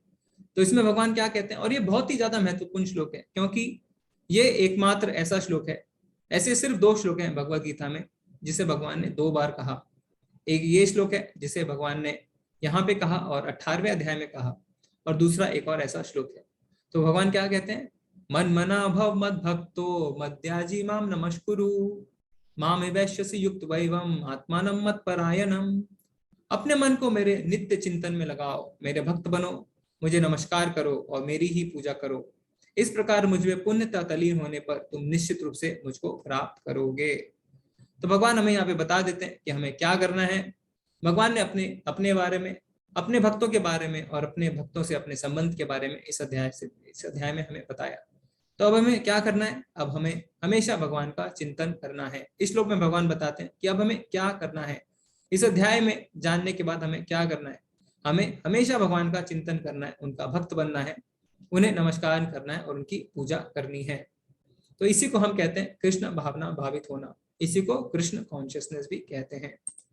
तो अंत में हम प्रभुपाद जी के कुछ शब्द देखते हैं। इस श्लोक में स्पष्ट है कि इस भौतिक जगत से छुटकारा पाने का एकमात्र साधन कृष्ण भावनामृत है, लेकिन कृष्ण तत्व को ना जानने के कारण भाष्यकार कृष्ण को छिपाते हैं और उनको उनके मन या शरीर से पृथक बताते हैं। तो कई भाष्यकार जो होते हैं जिन्होंने टीकाएं लिखी, वो कृष्ण तत्व को नहीं समझ पाते, इसलिए क्या करते हैं, क्योंकि वो कृष्ण को नहीं जानते हैं, तो कृष्ण को ही भगवत गीता से हटा देते हैं। यद्यपि यह कृष्ण तत्व के प्रति निरी अज्ञानता है, किंतु कुछ लोग जनता को भ्रमित करके धन कमाते हैं। अतः मनुष्य को कृष्ण के आदि रूप में मन को स्थिर करना चाहिए। उसे अपने मन में यह दृढ़ विश्वास करके पूजा करने में प्रवृत्त होना चाहिए कि कृष्ण ही परम है। ईश्वरः परमः कृष्ण, ब्रह्मा जी भी कहते हैं ब्रह्म संहिता में कि भगवान कृष्ण ही परम ईश्वर हैं। कृष्ण की पूजा के लिए भारत में हजारों मंदिर हैं जहां पर भक्ति का अभ्यास किया जाता है। जब ऐसा अभ्यास हो रहा हो तो मनुष्य को चाहिए कि कृष्ण को नमस्कार करे, उसे अर्च विग्रह के समक्ष नतमस्तक होकर मनसा वाचा कर्मणा हर प्रकार से प्रवृत्त होना चाहिए। इससे वह कृष्ण भाव में पूर्णतया तलीन हो सकेगा, इससे वह कृष्ण लोक को जा सकेगा। उसे चाहिए कि कपटी भाष्यकारों के बहकावे में ना आए। तो बहुत ही महत्वपूर्ण है कि हम ऐसे बहकावे में ना आए जहाँ पे कोई टिप्पणी या कोई भाष्य किसी अभक्त द्वारा लिखी गई हो। उसे श्रवण कीर्तन आदि नवदा भक्ति में प्रवृत्त होना चाहिए। शुद्ध भक्ति मानव समाज की चरम उपलब्धि है। तो मानव समाज की जो चरम उपलब्धि है वो है भक्ति। तो मानव समाज अगर कोई उपलब्धि प्राप्त करता है जिसे हम कह सकते हैं कि हाँ ये चरम उपलब्धि है, तो वो क्या हो सकती है, एकमात्र भक्ति। भक्ति को छोड़ के और कोई भी उपलब्धि, चाहे कितनी बड़ी भौतिक उपलब्धि क्यों ना हो, उसे हम चरम नहीं मान सकते। तो इससे हमारा ये अध्याय शेष होता है। हम अगर आपके कोई प्रश्न है तो आप अपना हैंड रेज कर सकते हैं, नहीं तो चैट में भी लिख सकते हैं। हरे कृष्ण। हरे कृष्ण प्रभु जी। हरे कृष्ण। हरे कृष्ण राम रेड्डी प्रभु जी।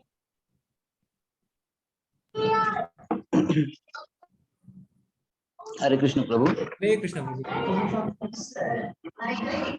प्रभु जी मेरा ये सवाल है, ये जो आप जो गीता का ज्ञान में दे रहे हैं, इस ये जो बुक्स है ये हमें कहाँ से प्राप्त होगा? जी जी जी प्रभु जी, हर जगह है अवेलेबल। इसका नाम है भगवत गीता, हार्ड कॉपी। हाँ हार्ड कॉपी। इसका नाम है Bhagavad Gita as it is, या हिंदी में से कहते हैं भगवत गीता यथारूप। तो आप इसे चाहे तो अमेजोन से भी खरीद सकते हैं, फ्लिपकार्ट से भी खरीद सकते हैं, या अगर आप चाहें तो मंदिर से भी इसे मंगवा सकते हैं। क्या है सर? भगवत गीता यथारूप। भगवत गीता यथार्थ जथा रूप, देखिए आप यहाँ पे देखिए, मैं आपको दिखाता हूँ, ये इसका ऐसा कवर पिक्चर है, आपको दिख रहा है, यथा। भगवत गीता यथारूप इसे जी जी कहते हैं, ठीक है प्रभु जी। और इसमें हम जी देखेंगे जी। हाँ कि इसे लिखा तो हो। जी, और एक पूछना चाह रहा था जी प्रभु कि जी। ये गीता प्रेस से जो मिलता है ये वही है प्रभु? नहीं प्रभु जी, ये अलग है, इसे लिखा है प्रभुपाद जी ने, श्रीमद एसी भक्ति वेदांत स्वामी प्रभुपाद, ऐसा करके आपको दिखेगा, और संस्थापक आचार्य अंतर्राष्ट्रीय कृष्णा भावनामृत संघ, तो इस्कॉन की ये भगवत गीता कहलाती है। तो ये वो अलग है जो आप कह रहे हैं, ये अलग है प्रभु जी। तो हम इसे आपको मंदिर का लिंक भी दे सकते हैं, जिससे इनमें आप और उसमें कुछ आप अंतर है? गलत बुक ऑर्डर ना कर दें, तो हम आपको एक लिंक भी अभी भेज देते हैं चैट में, आप उसे कॉपी कर लीजिए प्रभु जी। प्रभु जी भेजा मैंने लिंक। हाँ, माता जी ने अभी भेज दिया प्रभु जी, आप चैट से उसे ले सकते हैं, ठीक है प्रभु जी। इसमें सारे ऑप्शंस हैं आपके पास, जपा बैग के साथ अलग से। एक और वही बात पूछना चाह रहा था प्रभु जी, बस ना वो गीता प्रभु जी आपकी आवाज कट रही है। जी हरे कृष्णा। जी जी, मैं वही पूछना चाह रहा था प्रभु जी कि मेरे पास गीता गोरखपुर का जो है, उसमें वो भाषा मुझे क्लियर नहीं हो रही थी, इसीलिए मैं पूछ रहा था। जी जी जी जी प्रभु जी, यहाँ पे प्रभुपाद जी ने बहुत ही सरल भाषा में तात्पर्य लिखे हैं, और हमारे आधुनिक युग से उसे जोड़ के लिखा है, जिससे हम समझ पाए। तो आप अपने चैट में भी देख सकते हैं, माता जी ने लिंक डाल दिए, आप वहां से भी किताब मंगा सकते हैं, ठीक है प्रभु जी। जी प्रभु जी, धन्यवाद। हरे कृष्ण प्रभु जी, हरे कृष्ण। हरे कृष्ण गणेश प्रभु जी। हरे कृष्ण। हरे कृष्ण गणेश प्रभु जी। हरे कृष्ण प्रभु जी, मैं हरे गणेश बोल कृष्ण, रहा हूँ। हरे कृष्ण प्रभु जी, धन्य प्रणाम। हाँ, मैं कल क्लास अटेंड नहीं कर पाया प्रभु जी, मैंने मैसेज किया था। जी जी जी प्रभु जी, मैंने देखा आपका। हाँ, थोड़ा सा फीवर था मुझे और नेट भी प्रॉब्लम था। प्रभु जी 2 दिन से एक्चुअल में जैसे मेरी क्लासेस चल रही ना, तो मैं बीच बीच में, तो बच्चों के कुछ क्वेश्चन आए थे मुझे, जी तो मैंने मतलब कल आपसे पूछूं ये चीज को, बट मेरी तबीयत ज्यादा ही खराब थी, इसलिए जी मैं बोल नहीं पाया। जी जी जी तो बच्चों का क्वेश्चन ये था प्रभु जी कि जैसे कि दुर्योधन, उसको एक मतलब हमेशा उसका पात्र ऐसा दिखाया जाता है कि दुराचारी है, मतलब ऐसा बहुत कुकर्म करने वाला प्राणी बताया गया है कि वो हमेशा गलत काम कार्य करता है। तो बच्चों के मन में ये क्वेश्चन चल रहा था कि उसको शकुनी मामा ने उसे इस राह पे लेके गया, या काफी गलत संगतों के कारण वो ऐसा बना। तो अब उस टाइम पे तो मुझे आंसर देना था प्रभु जी बच्चों को। जी तो मैंने यही कहा कि हम जब मनुष्य में आते हैं, तो हम कुछ ना कुछ अच्छा करते हैं, तभी हम ये मनुष्य जीवन पाते हैं।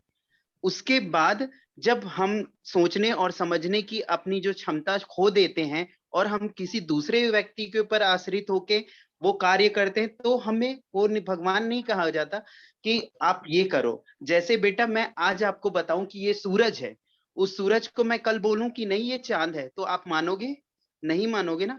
इसलिए इंसान को अपनी बुद्धि लगाना चाहिए, क्योंकि उस टाइम पे मुझे कोई आंसर नहीं मिल रहा था प्रभु जी, नहीं तो प्रभु मैंने जी, ऐसा कुछ। आपने बहुत ही हाँ सुंदर जवाब दिया बच्चों को, क्योंकि भगवान खुद कहते हैं ना कि जो कमल हाँ पत्र होता है वो पानी में रह के हाँ भी पानी उसको स्पर्श नहीं कर पाता।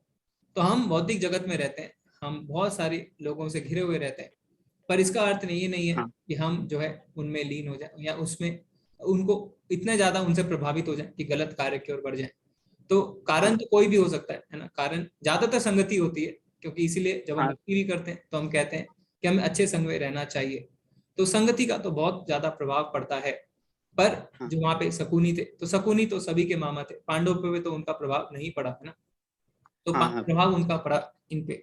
तो जो अपने खुद के भी जो हृदय में होते हैं भाव, उससे भी आदमी प्रभावित होता है। पर इसमें जो आप कह रहे हैं कि संगति का बहुत बड़ा प्रभाव पड़ता है, तो हमें इसके लिए जो है ध्यान देना चाहिए कि हमारी संगति कैसी होती है। तो भक्ति में आगे बढ़ने के लिए संगति हमेशा अच्छी होनी चाहिए प्रभु जी, इसलिए भक्तों के संग पे हाँ बहुत ज्यादा जोर दिया जाता है।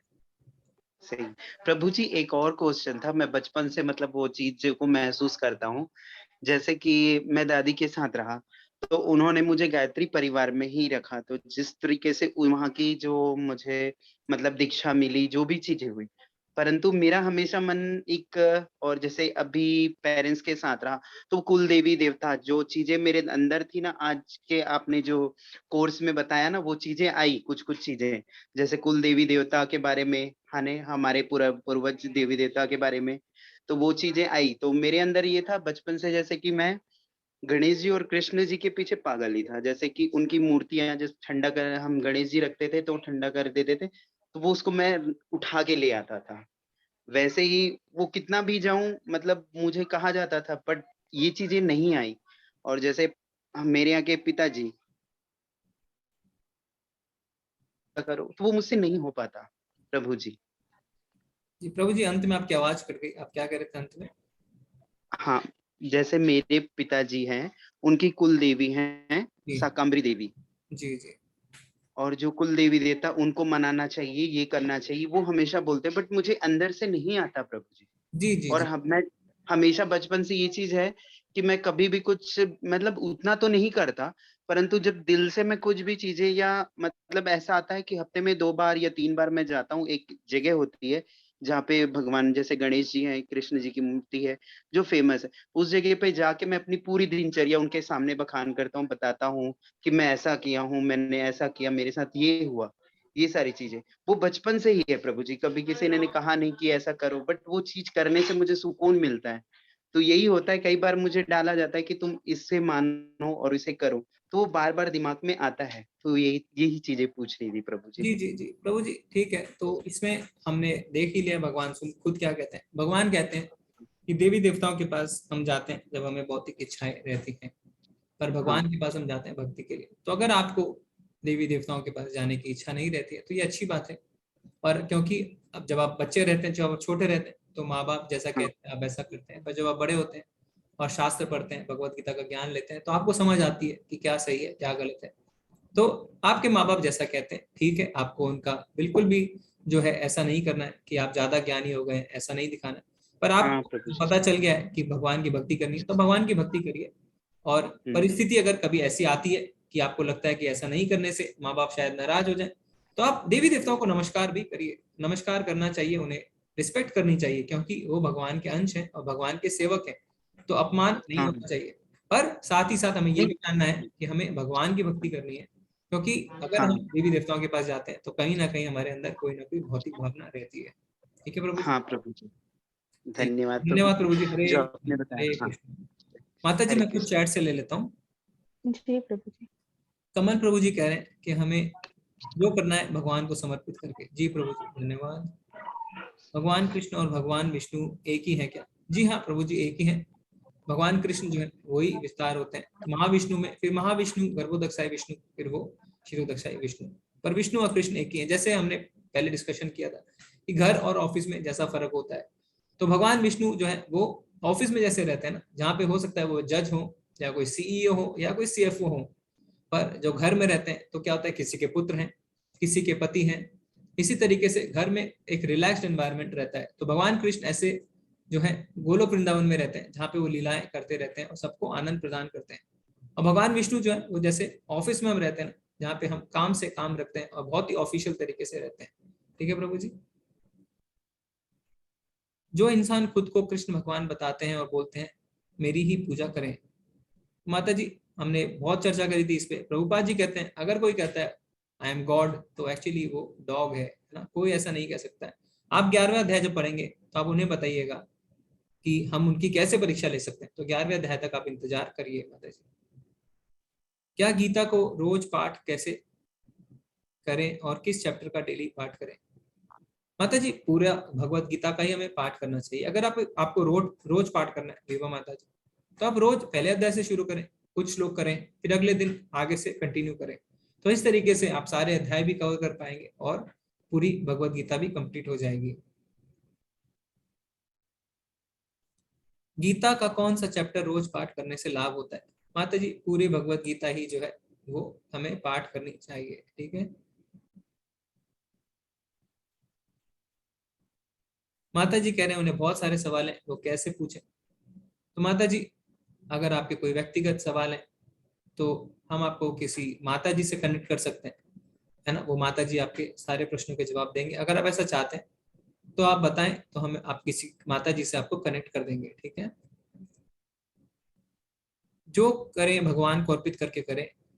तो मैं लस्ट, ग्रीड और एंगर भी भगवान को अर्पित करके खुद कर सकता हूँ। तो प्रभु जी, लस्ट, ग्रीड और एंगर आप भगवान को कैसे अर्पित करेंगे? ये भगवान तो कहते हैं ये हमारे दुश्मन है ना।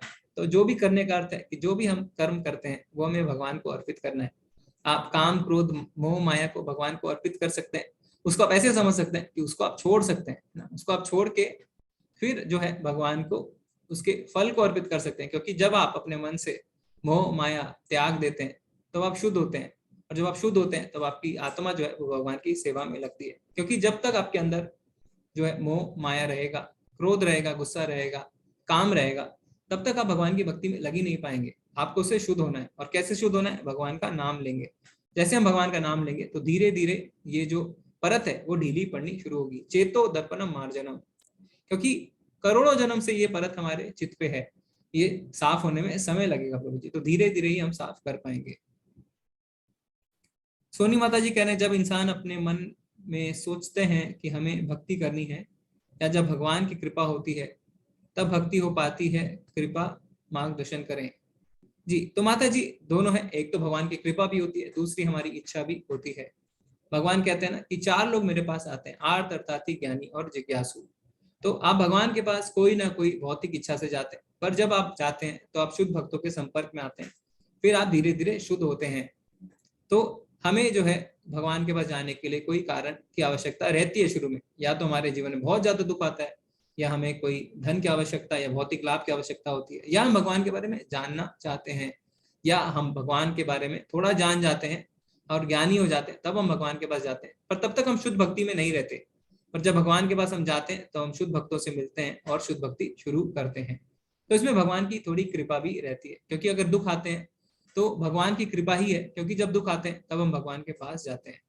ठीक है माता जी। ध्रुवी माता जी को बुक का कवर देखना है तो मैं फिर से दिखाता हूँ। ठीक है माता जी, आपने देखा बुक का कवर? ये है श्रीमद् भगवत गीता। ठीक है, ठीक है माता जी, हम थोड़े हैंड रेज ले सकते हैं। जी प्रभु। हरे कृष्ण कमल प्रभु जी। हरे कृष्णा माता जी, हरे कृष्णा प्रभु जी, धन्यवाद प्रणाम। प्रणाम। प्रभु जी, मेरा सवाल ये लास्ट श्लोक से है। जैसे भगवान बोल रहे हैं मन मना भव मत भक्तो, इसमें अनुवाद में है जैसे भगवान बोल रहे अपने मन को मेरे नित्य चिंतन में लगाओ, मेरे भक्त बनो, मुझे नमस्कार करो और मेरी ही पूजा करो। तो दूसरे किसी की पूजा नहीं करनी, मेरी ही बोल रहे हैं भगवान। जी जी। तो क्या हमें सिर्फ उनकी ही करनी है और किसी की नहीं करनी है? जी जी जी, अगर आप दूसरों की करेंगे तो आपको वैसे लोग प्राप्त होंगे। भगवान ने इस अध्याय में कहा अगर आप देवी देवताओं की पूजा करेंगे तो देवी देवताओं के लोग को जाएंगे, पितरों की पूजा करेंगे तो पितरों के लोग जाएंगे, भूतों की पूजा करेंगे तो भूत के लोग जाएंगे। तो अगर आपको भगवान के धाम जाना है तो आपको भगवान की ही पूजा करनी पड़ेगी ना प्रभु जी। आप ऐसा थोड़ी है कि आप काम तो करें अपनी कंपनी के लिए पर आपको दूसरी कंपनी सैलरी दे, ऐसा होता है क्या? ऐसा नहीं होता है। जिसके लिए आप काम करेंगे सैलरी तो आपको वही देगी ना। ठीक है प्रभु जी। तो फिर प्रभु जी, हाँ भगवान तो ऐसा बोल रहे, फिर घरों में सब पर तो 99% अपने धर्म में भी देखे तो भगवान की तो पूजा बहुत, कृष्ण भगवान की तो बहुत कम लोग घरों में पूजा करते हैं।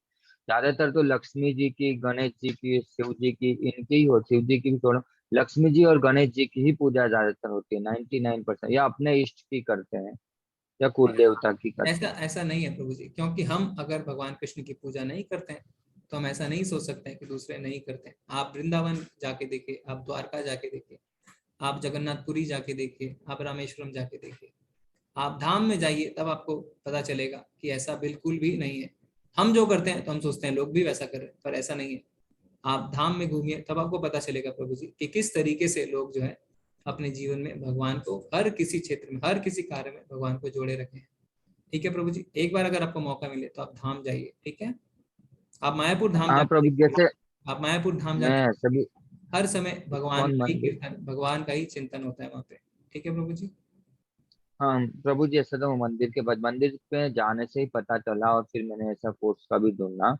जी जी बाकी जहाँ जहाँ कृष्ण भगवान के मंदिर नहीं है वहां तो इतना है ही नहीं। जैसे बहुत सारे स्टेट में या बहुत सारे एरियो में जो मंदिर से कनेक्टेड है या कृष्ण के बारे में जो भगवत गीता पढ़ रहे हैं उनको ही पता है कि कृष्ण परम भगवान। बाकी सब तो 99% देवी देवता की ही पूजा करते हैं। अब हम घर में भी बोलते, जब मैंने स्टार्टिंग में बोला नहीं ऐसा हम इनकी पूजा करनी चाहिए, इनके साथ में नहीं रखना चाहिए, तो बहुत वो हो गया था। और मेरे को तो कम से कम 2 महीने मुझे घर से लड़ना पड़ा। और प्याज लहसुन बंद करने के लिए तो मुझे ऐसा मेरे अलग बनाना पड़ा खुद से, ऐसा हुआ। जी अब ऐसा हो गया है 3-4 महीने हो कि घर में प्याज लहसुन बनना के आना ही बंद हो गया है। और अब सिर्फ कृष्ण की ही पूजा करते हैं। फिर भी अगर बाहर कहीं जाते हैं तो अब जैसे कोई कथा में भी बुला लिया या कोई किसी और फंक्शन है तो अब वो लोग पूछते हैं खाना खा लो, अब हम उन्हें क्या तर्क दे। अब मैं तो बोल देता हूँ कि भाई मुझे तो ना बोले, सो डॉक्टर ने ऐसा ऐसा बोला, पर बच्चे भी सब हैं घर में नहीं खाते, पर किसी के यहाँ जाते तो बहुत दुविधा होते हैं, उनको उत्तर क्या दे, वो भी बहुत मुश्किल हो जाता है। जी जी जी प्रभु जी, पहले तो बहुत ही साधु बात कि आपने अपनी भक्ति में दृढ़ता दिखाई, और ये सब हमारे लिए प्रेरणा है कि किस तरीके से शुरू में हमें बहुत बाधाएं आएंगी, पर अगर हम दृढ़ रहेंगे तो सब हमारा साथ देंगे। और जो आपने कहा कि लोगों को नहीं पता है, तो हमें ये सेवा भी देनी है ना, प्रचार की सेवा भी बहुत बड़ी सेवा है। अगर हम भगवान के नाम का प्रचार करते हैं, 18वें अध्याय में हम देखेंगे कि भगवान कहते हैं कि वो जो इस संवाद को, यानी मेरे और अर्जुन के बीच के संवाद को दूसरों तक पहुंचाता है, तो वो मुझे बहुत ही ज्यादा प्रिय है। तो प्रचार की सेवा, प्रभुपाद जी ने प्रचार पे इसीलिए बहुत ज्यादा ध्यान दिया है, हमें प्रचार भी करना चाहिए। ठीक है प्रभु जी। और जहां तक आप कह रहे हैं मंदिर नहीं है भगवान कृष्ण के, तो कलयुग का धर्म क्या है? हमारे युग का धर्म है भगवान का नाम। तो हमने देखा है कि मंदिर धीरे धीरे खत्म हो जाएंगे। अभी तो फिर भी त्रेता युग का थोड़ा यहाँ पे संध्या काल है, तो त्रेता युग में के जो मंदिर थे अभी भी हमें दिखते हैं, और भी मंदिर बन रहे हैं। पर जैसे जैसे समय बीतेगा, कलयुग और आगे बढ़ेगा, तो क्या होगा? तो मंदिर भी खत्म हो जाएंगे। तो भगवान का नाम ही है वो इस युग का धर्म है। तो इसलिए चैतन्य महाप्रभु ने क्या कहा है? हरेर नाम हरेर नाम इफ केवलम कलो नास्तव्य नास्तव्य नास्तव्य गति रण्य था। तो यानी इस युग में, कलयुग में अगर कलमश का नाश करना है तो सिर्फ भगवान का नाम ही है। और भगवान में और भगवान के नाम में कोई भी अंतर नहीं है प्रभु जी। ठीक है। और जहां तक आप बाहर जाते हैं तो आप बहुत ही अच्छी तरीके से उन्हें हैंडल करते हैं कि आपको डॉक्टर ने मना किया इस तरीके से। जहां तक छोटे बच्चों का है प्रभु जी, हमने भक्तों को देखा है वो क्या करते हैं, छोटे बच्चों को घर से खिला के लेके जाते हैं जिनसे उनका पेट भरा रहे। और वहां पे जाके अगर कुछ एक आधा ऐसा आइटम उन्हें दिखता है जो खा सकते हैं, जैसे कोई मिठाई है, तो वो खा लेते हैं। नहीं तो बड़े जो जाते हैं वो ऐसा बोलते हैं कि हम नहीं खाते हैं क्योंकि हमें डॉक्टर ने मना किया या हमारा पेट भरा हुआ इत्यादि। अगर सामने वाला समझ सकता है, वो सुनने को तैयार है, तो आप उसे बता सकते हैं। पर अगर वो नहीं समझता है तो हमें इसी तरीके से हैंडल करना चाहिए। तो आप बहुत ही सुंदर तरीके से प्रभु जी आगे बढ़ रहे हैं। धन्यवाद प्रभु जी। हरे कृष्ण हरे कृष्ण हरे कृष्णा प्रभु। हरे कृष्ण। हरे कृष्ण ध्रुवी माता जी। हरे कृष्ण ध्रुवी माता जी। हरे कृष्ण अपल माता जी। हरे कृष्णा माता जी, मैं बुक का कवर नहीं देख पाई। हरे कृष्णा गुरु जी। हरे जी कृष्ण माता माता जी। जी माता जी। माता जी पूछिए, आपका क्या सवाल है? बुक का कवर में नहीं देख अच्छा, पाई बुक का उस कवर आप टाइम। नहीं देख पाए, ठीक है, आप देख लीजिए माता जी, अभी देखिए। आपने देखा? हाँ देख लिया, थैंक यू प्रभु जी। हरे कृष्ण। माता जी मैं कुछ चैट से ले लूं क्या? जी प्रभु। नरेश प्रभु जी कह रहे हैं कि मुझे इस बात का थ्योरेटिकल नॉलेज है कि क्या सही और क्या गलत है, पर प्रैक्टिकल लाइफ में उसे फॉलो नहीं करता। कोशिश करने पर भी गलत काम हो जाता है। तो प्रभु जी इस उत्तर को, इस सवाल को तो अर्जुन ने पूछा था ना, कि हमें क्यों ऐसा लगता है कि हमें गलत काम की ओर ढकेला जा रहा है। तो भगवान श्री कृष्ण ने कहा था क्योंकि हम अपने काम रूपी शत्रु के साथ नियंत्रण रहते हैं, हमेशा काम रूपी शत्रु के साथ रहते हैं। तो हमारी जो काम है, यानी हमारी जो इच्छा है, जो गलत इच्छा है, भौतिक भौतिक इंद्रिय तृप्ति की जो इच्छा है, वो हमें गलत कार्य करवाती है। तो हमें क्या करना है? अपने इंद्रियों को जो है संयम में लाना है, अपने मन को संयम में लाना है। कैसे लाएंगे? जैसा हमने देखा, भगवान की सेवा में इंद्रियों को लगाना है। तो जब हम सही दिशा में अपनी इंद्रियों को, अपने मन को मोड़ेंगे, तो क्या होगा? तो वो भौतिक इच्छाओं के प्रति नहीं जाएगी। जैसा हमने उदाहरण लिया था, एक गिलास में एक गिलास ही पानी आ सकता है, या तो आप उसे जल से भर सकते हैं, या दूध से भर सकते हैं, या जूस से भर सकते हैं। तो आपको ये निर्णय लेना है कि आप उन्हें गलत विचारों से भरना चाहते हैं या भगवान की सेवा में लगाना चाहते हैं। जब आपकी इंद्रियां व्यस्त हो जाएंगी, जब आपका मन भगवान की ओर बढ़ेगा, तो क्या होगा? तो गलत इच्छाएं अपने आप नहीं आएंगी। जब उच्च रस का आस्वादन होता है तो निम्न रस अपने आप ही निकल जाते हैं। ठीक है प्रभु जी। कहा जाता है कि कृष्ण के भक्त बनते हैं तो हमसे सब छिन जाता है, तो योग क्षेम भामयम का कैसे समझे? जी, बहुत ही सुंदर प्रश्न पूछा है हरिप्रिया माता जी ने। तो ये सही बात है माता जी, जब भक्ति करते हैं तो सब कुछ छिन जाता है। हरि मतलब जो सब हर लेता है, पर वो किसके साथ होता है? वो भगवान की बहुत ही विशेष कृपा होती है, क्योंकि जब हमारा सब कुछ छिन जाता है तब क्या होता है? तब हमारे जीवन में सिर्फ भगवान रह जाते हैं। तो ये अहेतु की कृपा है जो सबके साथ नहीं होती। हम कनिष्ठ भक्त हैं, हमने अभी भक्ति शुरू की, अभी अगर हमसे अभी भगवान सब छीन लेंगे तो हम भक्ति छोड़ के बैठ जाएंगे, है ना? तो भगवान ये उसके साथ करते हैं जो भक्ति में बहुत ज्यादा आगे बढ़ चुके हैं, अब इन्हें सिर्फ अपने पास बुलाने की देरी है, तो भगवान उनके साथ ऐसा करते हैं। ठीक है माता जी। सोनी माता जी कह रहे हैं महिलाओं को गायत्री जप करना चाहिए कि नहीं करना चाहिए? माता जी, ऐसा तो हमने नहीं सुना है कि महिलाओं को गायत्री जप नहीं करना चाहिए, पर फिर भी मैं इसको कंफर्म करके आपको बता सकता हूँ। पर हमने अभी तक ऐसा नहीं सुना कि महिलाओं को गायत्री नहीं करनी चाहिए। ठीक है माता जी। जब भगवान कृष्ण एक हैं तो जन्माष्टमी अलग अलग क्यों करते हैं? उर्वशी माता जी, अलग अलग करते हैं का क्या अर्थ है आप बताइए? आप हैंड रेज कर सकते हैं जिससे हम आपको सुन सकें। ठीक है, गणेश प्रभु जी को हमने सुन लिया। अच्छा, जन्माष्टमी कब की है? 18 या 19 की? मुझे अपने गोपाल जी के लिए भोग बनाना है। उर्वशी माता जी अच्छा ये पूछना चाहते थे डेट्स के लिए। तो माता जी ये तिथि होती है ना, इसके हिसाब से होता है। तो 19 को इस्कॉन में जन्माष्टमी 19 को मनाई जाएगी। गीता के अनुसार मनुष्य का धर्म और कर्तव्य क्या होता है? भगवान हमें मनुष्य जीवन क्यों देते हैं? तो धर्म का अर्थ क्या होता है? धर्म का अर्थ होता है भगवान की वाणी, यानी भगवान ने जो हमें आदेश दिए उसका पालन करना ही धर्म कहलाता है। तो हमें भगवान की जो सेवा करनी है वही हमारा धर्म है। जैसे हमने कल ही तो बहुत डिस्कशन की थी इस बात पे कि आपके शरीर में उंगलियां हैं, उंगलियों का क्या धर्म है? उंगलियों का धर्म है शरीर की सेवा करना। इसी तरह हम अंश हैं भगवान के, अंश का धर्म है पुण्य की सेवा करना। तो हमारा धर्म है भगवान की सेवा करना। ठीक है माता जी। मनुष्य जीवन तो बहुत ही अच्छा जीवन है, क्योंकि मनुष्य जीवन में ही आप जो है जिज्ञासा कर सकते हैं ना, क्योंकि जो बाकी जो चीजें हैं, जो भौतिक चीजें हैं, जैसे कि निद्रा, भय, मैथुन, ये जो है ये सिर्फ जानवर भी करते हैं। अगर हम इसी में लगे रहेंगे आहार, निद्रा, भय, मैथुन में, तो हम जानवर से ज्यादा नहीं है, जानवर से बढ़कर नहीं है। पर मनुष्य चेतना में हम जिज्ञासा कर सकते हैं कि मैं कौन हूँ, मेरा धर्म क्या है, मेरा कर्तव्य क्या है, मुझे किस तरीके से शाश्वत खुशी प्राप्त हो सकती है, मैं किस तरीके से जन्म, मृत्यु, जरा, व्याधि से ऊपर उठ सकता हूँ। तो मनुष्य शरीर तो भगवान की भक्ति के लिए एक वरदान है। हम देखते हैं ना किस तरीके से अगर हम मनुष्य शरीर का उपयोग नहीं करेंगे, जैसे तमोगुनी व्यक्ति होते हैं, वो क्या होता है? भगवान ने कहा था कि उन्हें निम्न लोक मिलते हैं, क्योंकि उन्होंने मनुष्य शरीर का गलत इस्तेमाल किया है। उन्होंने जानवर से ज्यादा अपने शरीर का इस्तेमाल नहीं किया। पीडीएफ लिंक चाहिए प्रभु जी को। प्रभु जी आपको किस चीज का पीडीएफ लिंक चाहिए आप बताइए, हम आपको दे देंगे।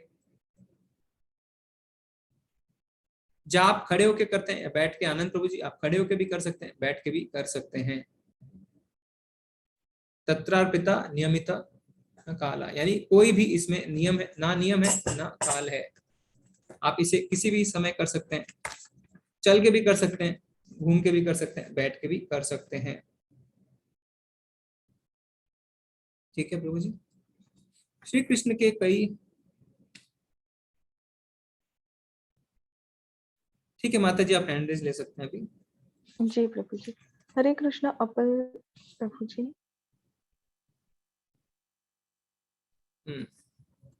हरे कृष्ण, हरे कृष्ण अभिषेक प्रभु जी। जी हरे कृष्ण आचार्य जी। हरे कृष्ण प्रभु जी। आचार्य जी मेरा ये क्वेश्चन है कि ध्यान क्या है, और एक दूसरा क्वेश्चन ये है कि जब भी हम कोई बुक पढ़ते हैं तो फुल कंसंट्रेटेड जब हम हो जाते हैं तो वो एक कंडीशन आ जाती है। कई सालों के अभ्यास करने के बाद मैंने फाउंड किया था कि एक थॉटलेस स्टेट आती है, क्या वही ध्यान है? लेकिन मेरा फिर क्वेश्चन ये है कि उस ध्यान की अवस्था में मुझे फिर किसी मतलब मैं किसी गॉड के बारे में नहीं सोचता हूँ, तो क्या उससे भी मोक्ष मिल सकता है? जैसे कि जिड्डू कृष्ण मूर्ति थे वो इसी चीज को कहा करते थे, तो थोड़ा ये कंफ्यूजन प्लीज इसके बारे में बताइए। आई थिंक आपने ही पूछा ना प्रभु जी ध्यान क्या है, शायद पहले भी आपने पूछा। तो ध्यान अगर आप मोक्ष के परिस्थिति में, मोक्ष के कॉन्टेक्स्ट में पूछ रहे हैं, तो यानी ध्यान योग। तो ध्यान योग हमने छठे अध्याय में पढ़ा था। ध्यान योग वो है जो अष्टांग योग की विधि से किया जाता है। यम, नियम, आसन, प्राणायाम, प्रत्याहार, धारणा, ध्यान, समाधि, ये 8 चरण जो होती है उसे अष्टांग योग विधि कहते हैं, और ये विधि ध्यान योग के काम आती है। तो इसे ध्यान कहते हैं प्रभु जी।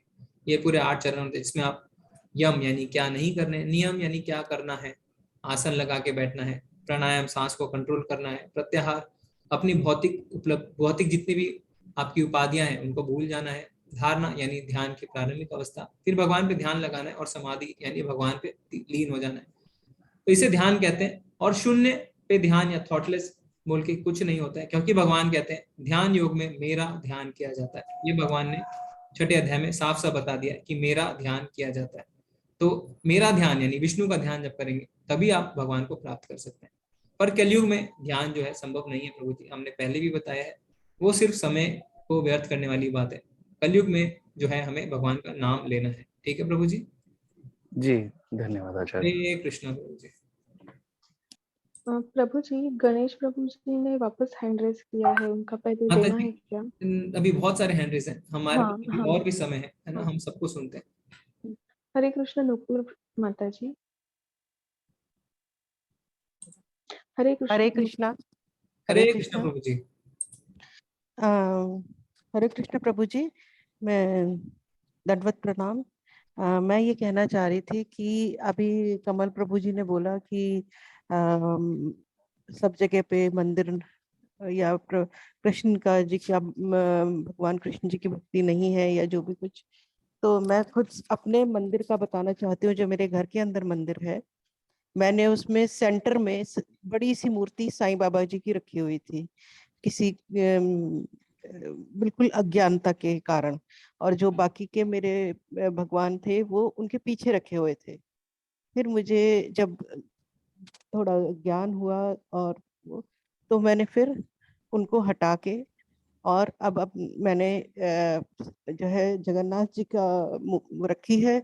और अपने जो भी हमारे विष्णु भगवान और प्रभु श्री राम और कृष्ण जी, इनको रखा है और उनको हटा दिया है, क्योंकि अज्ञानता के कारण ही शायद मैंने ये सब किया था। लेकिन अब जब मुझे धीरे धीरे, देखिए अभी क्या है ना, बिल्कुल ही हम लोगों ने एक टाइम था जब हमारे को जो भी किसी ने जो समझा दिया था वो किया था, लेकिन अब हमें धीरे धीरे समझ आई। मैं आई एम 45, है ना, मुझे इस उम्र में जाके समझ आया कि मुझे अपने मंदिर में किसको रखना है किसको नहीं रखना है। तो धीरे धीरे ज्ञान की प्राप्ति हो रही है शायद। और आपके लिए मैं बोलना चाहूंगी, इस्कॉन ने ये जो गीता का किया है, हम लोगों को ये ज्ञान नहीं मिल पा रहा था, आप लोगों ने जो किया है ये इतना सराहनीय काम है कि इससे मैं बहुत ज्यादा स्पिरिचुअल साइड में भक्ति की तरफ बढ़ रही हूँ। तो इसके लिए आपका बहुत बहुत धन्यवाद। और मेरे जैसे अभी बहुत लोग हैं, मैं भी जितने लोगों को मिलती हूँ उनको सबको समझाती हूँ कि जो कुछ सही है उस तरफ ही बढ़ना चाहिए। जी जी जी, जी बहुत बहुत जी धन्यवाद माता जी, आप अपना संग बनाए जी रखें। और जी ये बहुत ही अच्छी बात है कि आपको भगवान ने भक्ति में इतनी शक्ति दी कि आप कुछ फैसले ले पा रहे हैं। नहीं तो कई लोग जी जान के भी जानते हैं समझते हैं पर फैसले नहीं ले पाते, उन्हें डर लगता है, जी भय लगता है। पर भगवान कहते हैं सर्वधर्मान परित्यज मामेकं शरणं व्रज अहम त्वं सर्व पापेभ्यो मोक्षयिष्यामि मा शुचा। सारे धर्मों को त्यागो और मेरी शरण में आओ, मैं सारे पापों से तुम्हारा उद्धार करूंगा, डरो मत। पर हम भगवान की जी इस बात को नहीं मानते, हम डरते रहते हैं। हम सोचते हैं कहीं ये गुस्सा ना हो जाए, कहीं वो गुस्सा ना हो जाए। पर भगवान कहते हैं मेरी शरण में आओगे तो डरने की आवश्यकता नहीं है। तो बहुत ही अच्छा है माता जी, आपसे सुन के हमें प्रेरणा मिली कि जिसके मन में भी भगवान के लिए भक्ति आती है तो हमें डरना नहीं है, भगवान की शरणागति लेनी है। भगवान अनंत कोटि ब्रह्मांड के मालिक है ना, अगर हम भगवान की शरणागति लेते हैं, वो हमारे परम पिता हैं, वो कभी भी हमारा बुरा नहीं चाहेंगे। भगवान क्या कहते हैं, सूर्यदम सर्वभूतानाम, यानी मैं सबका हितैषी और सबका उपकारी हूँ, तो हमें डरने की कोई भी आवश्यकता नहीं है। धन्यवाद माता जी, आप अपना संग बनाए धन्यवाद रखें, हमें प्रोत्साहन मिलता धन्यवाद है। हरे कृष्ण। धन्यवाद। हरे कृष्ण श्याम प्रभु जी। हरे कृष्ण श्याम प्रभु जी। हरे कृष्ण माता जी। हरे कृष्णा प्रभु जी, प्रभु जी, प्रणाम। दंडवत प्रणाम। प्रभु जी, मेरा श्लोक नंबर 4 से और श्लोक नंबर 8 से जी जी संदेह नहीं है। हम सुनते आए हैं और जिस एनवायरमेंट में रहते हैं तो कहीं न कहीं वो भी चीजें हमें सुनने को मिलती हैं और उसका भी इम्पैक्ट आता है अपने ऊपर।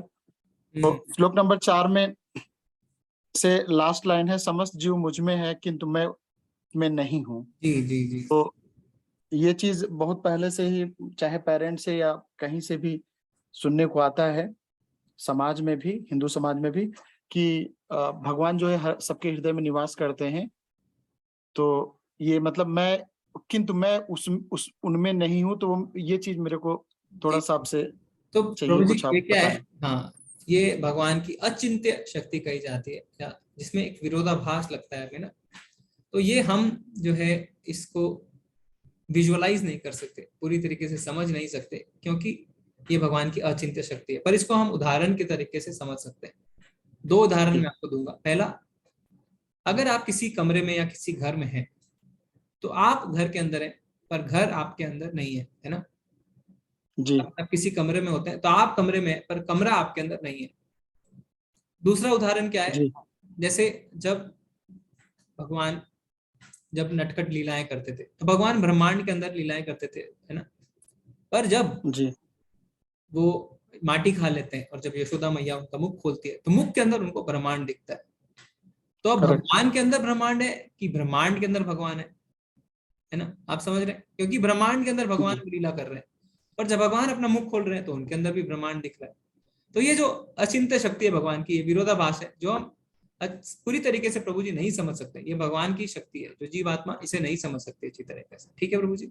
जी प्रभु जी, बिल्कुल समझ में आ गया। पहले से सरेंडर सब कुछ समझा हुआ है, मतलब समझ रहे हैं, क्योंकि ये मुझे लगा कि मुझे थोड़ा सा आपसे पूछना चाहिए। जैसे एक और उदाहरण आगे आएगा प्रभु जी। जब प्रलय आ जाता है ना, तो वहां पे मार्कंडेय ऋषि रहते हैं, हाँ, तो वो बच जाते हैं, तो वो तैरते रहते हैं। तो एक पेड़ पे एक छोटा बच्चा रहता है, तो वो कहता है हे मार्कंडेय, और वो ऐसा कहते हैं और सांस लेते हैं जोर से, तो मार्कंडेय ऋषि उनके पेट में चले जाते हैं और पेट में उन्हें एक ब्रह्मांड दिखता है। तो यहाँ पे अब भगवान भी ब्रह्मांड के अंदर है और भगवान के पेट के अंदर भी ब्रह्मांड है। ठीक है प्रभु जी? तो इस तरीके से हमें समझना है इसमें। जी जी जी जी जी, धन्यवाद। दूसरा, मैंने बोला था कि श्लोक नंबर 8 में भी मेरे मन में कोई संदेह नहीं है, बट वही चीज कि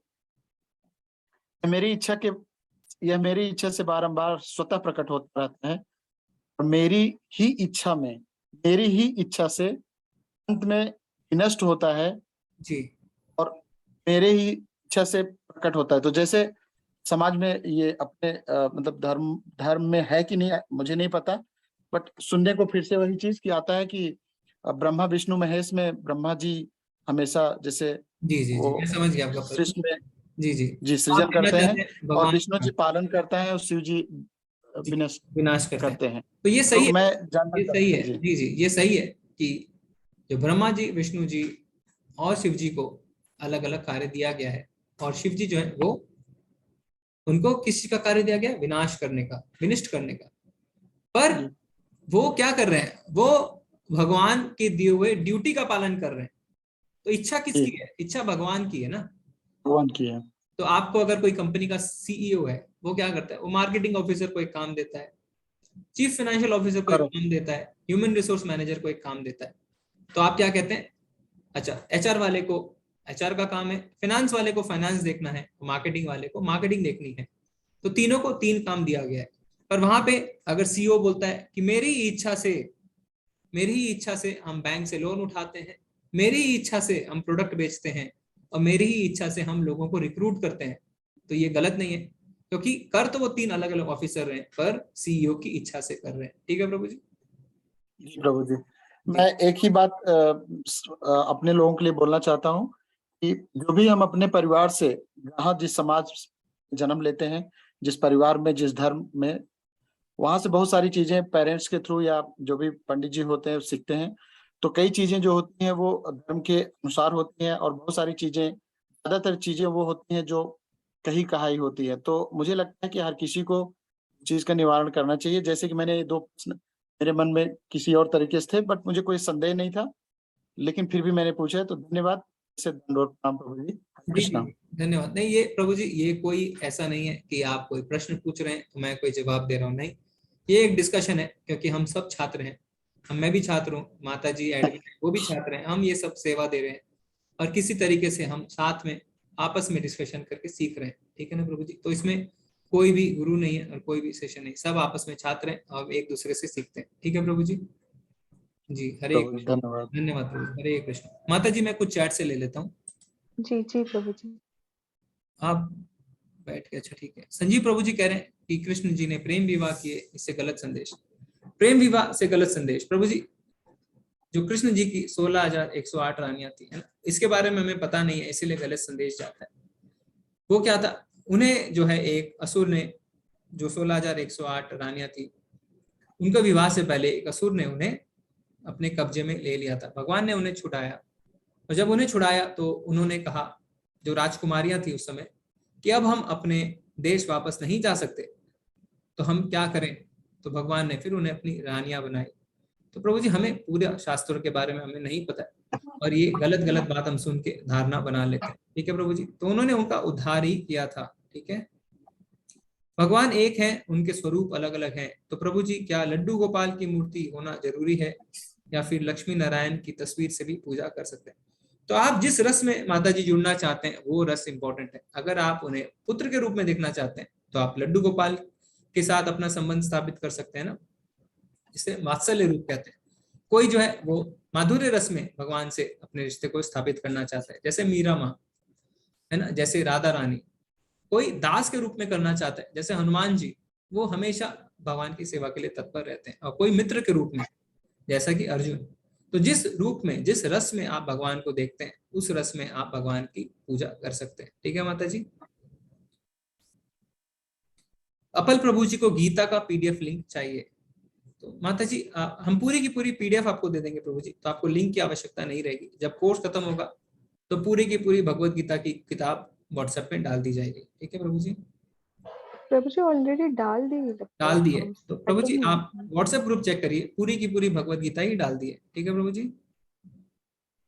जब हम भगवत गीता को सुनते हैं हमेशा कुछ ना कुछ नया सा लगता है, ऐसा क्यों प्रभु जी? जी प्रभु जी, क्योंकि जब भी हम पढ़ते हैं तो हम किसी ना किसी चेतना के हिसाब से उसे पढ़ते हैं, है ना। जैसे कि अगर हम दुखी होते हैं तो हम पढ़ते हैं कि मेरे दुखों का निवारण मिल जाए।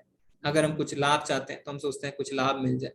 तो जब हम पढ़ते हैं और फिर क्या होता है, जैसे भक्ति में हम आगे बढ़ते हैं तो श्रद्धा के बाद साधु संग, भजन, क्रिया, इस तरीके से जैसे हमारी भक्ति जो है दृढ़ होती है और उच्च होती है, वैसे वैसे हमारे अंदर और ज्ञान आता है, और ज्ञान आता है। तो हमारा पढ़ने का नजरिया भी बदलता है, हम देखने का नजरिया भी बदलता जाता है, ठीक है प्रभु जी। हरे कृष्ण प्रभु जी। नरेश प्रभु जी कह रहे हैं आप बता सकते हैं कि राम कृष्ण हरि किसका मंत्र है, और मैं इस मंत्र को दिन में फ्री टाइम और वीक में अर्ली इन द मॉर्निंग करता हूँ, बहुत फ्री और एनर्जी फील होती है। तो राम कृष्ण हरि तो प्रभु जी ये भगवान के नाम ही है। भगवान के नाम और भगवान में कोई अंतर नहीं है। पर जो ब्रह्मा जी ने कहा है इति षोडकम नाम नाम कली कलमश नाशनम, यानी ये जो 16 शब्द का मंत्र है ये कली के कलमशों को नाश करेगा। ये कलयुग के लिए जो है बताया गया है। जैसे हो सकता है आपको कोई बीमारी हो तो डॉक्टर एक दवाई लिखे, हो सकता है दूसरा डॉक्टर दूसरी दवाई लिखे। एक ही बीमारी की बहुत सारी दवाइयां हो सकती है, पर आपके शरीर के हिसाब से, आपकी आयु के हिसाब से, आपकी दूसरी बीमारियों के हिसाब से डॉक्टर एक दवाई देता है। हो सकता है कि किसी जवान को वो अलग दवाई दे, किसी बूढ़े को उसी बीमारी के लिए अलग दवाई दे।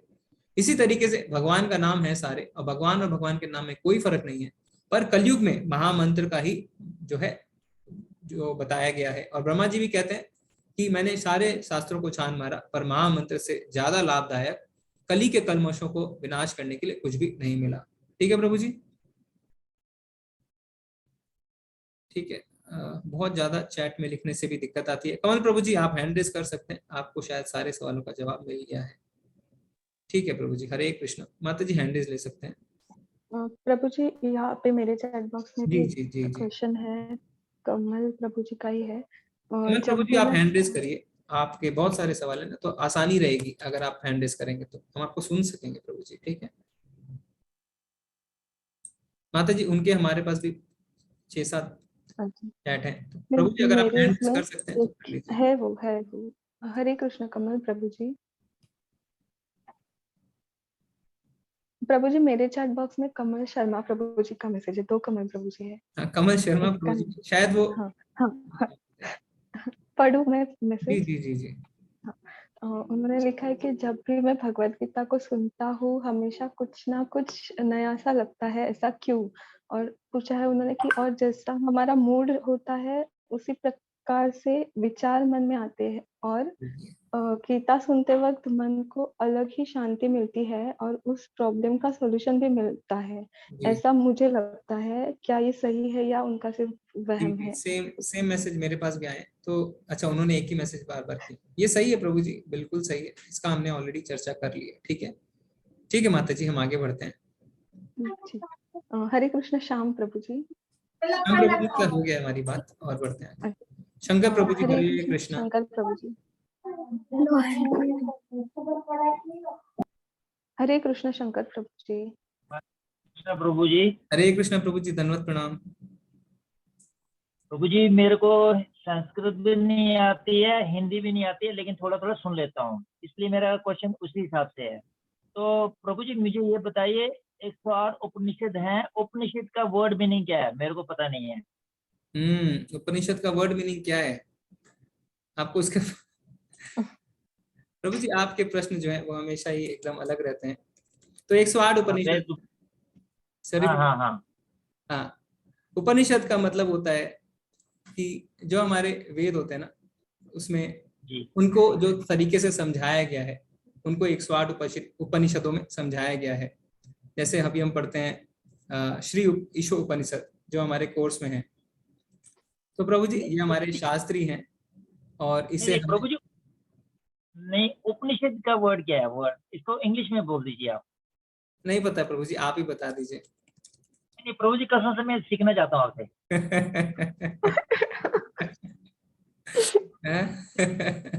प्रभु जी आप बताइए हमें। उपनिषद का अर्थ होता है, मैं बताता हूँ आपको, उप और निषद, यानी भगवान के करीब बैठना। मैंने सही कहा? आपको सब पता रहता है प्रभु जी, आप हमारी परीक्षा लेते हैं। उपनिषद का अर्थ होता है भगवान के करीब बैठना। ठीक है प्रभु जी? प्रभु जी ठीक है, ठीक है।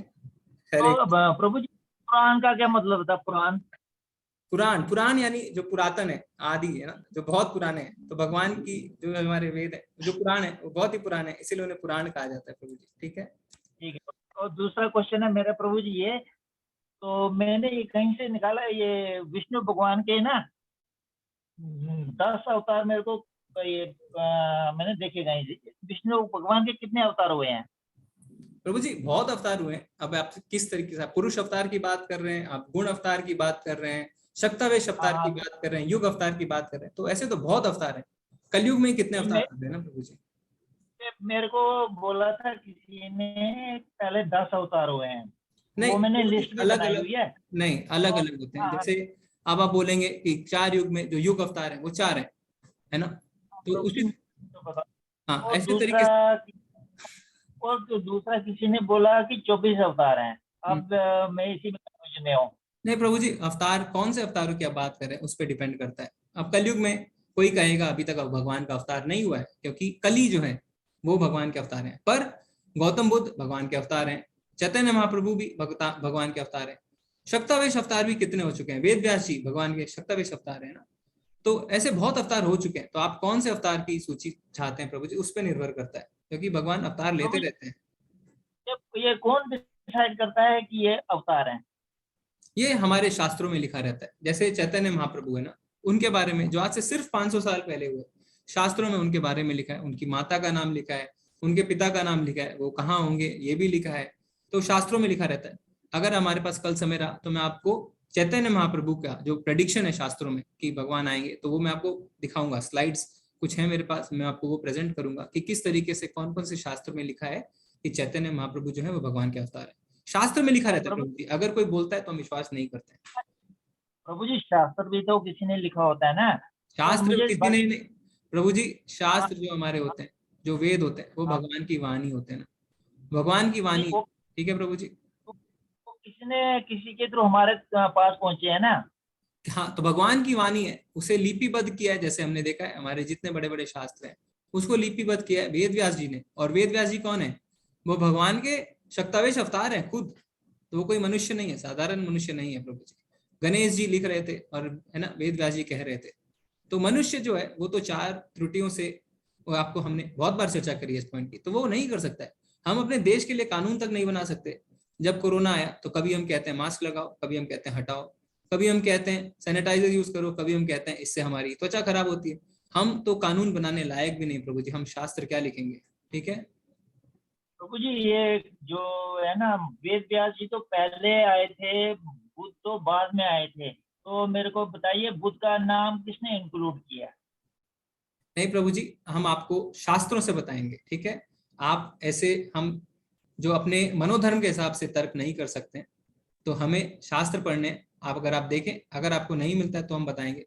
कल मैं आपको दिखा सकता हूँ, अगर हमारे पास समय रहा तो चैतन्य महाप्रभु के बारे में, बुद्ध देव के बारे में बता सकता हूँ।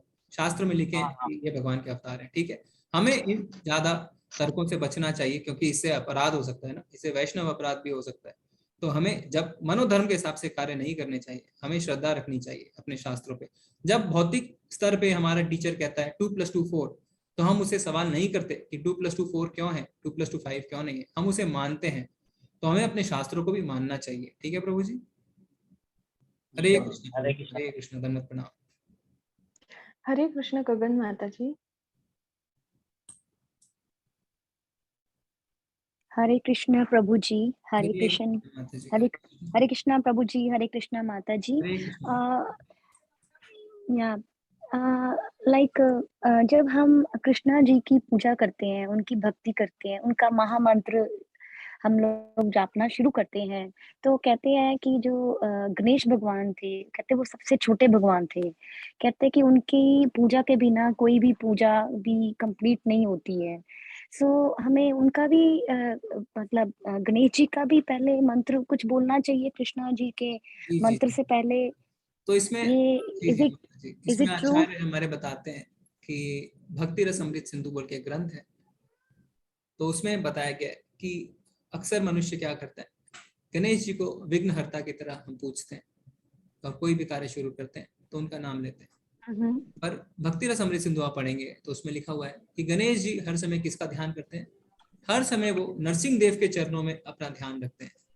नरसिंह देव यानी भगवान कृष्ण खुद, जिन्होंने नर और सिंह, है ना, इस तरीके से अवतार लिए प्रहलाद महाराज को। जब उन्होंने बचाया तो खंबे से नरसिंह की तरह निकले, और नरसिंह जो है वो सारे भक्ति में जितने भी विघ्न आते हैं सबको हटा देते हैं। तो गणेश जी जो है हर समय नरसिंह देव के चरणों में ध्यान रखते हैं। तो इसीलिए कहा गया है जो कृष्ण की भक्ति करता है, अगर उसे कोई विघ्न आते हैं और उसे वो दूर करना चाहते हैं भक्ति के मार्ग में, तो उन्हें नरसिंह देव की पूजा करनी चाहिए, उनका ध्यान करना चाहिए। ठीक है माता जी? हाँ जी, ठीक है, थैंक यू। हरे कृष्णा प्रभु जी, हरे कृष्णा माता जी। हरे कृष्ण माता जी। माता जी हरे कृष्ण हाँ हाँ जी प्रभु जी। ठीक है, ठीक है माता जी, ऐसा कोई विशेष प्रश्न नहीं है। हैंड रेज दे प्रभु जी। जी जी। हरे कृष्ण कुसुम माता जी। हरे कृष्णा प्रभु जी। हरे कृष्णा माता जी। प्रभु जी ऐसा है कि मैंने कोई गुरु बनाए थे काफी समय पहले, आज से 10-12-15 साल पहले, तो वो अब देह त्याग चुके हैं।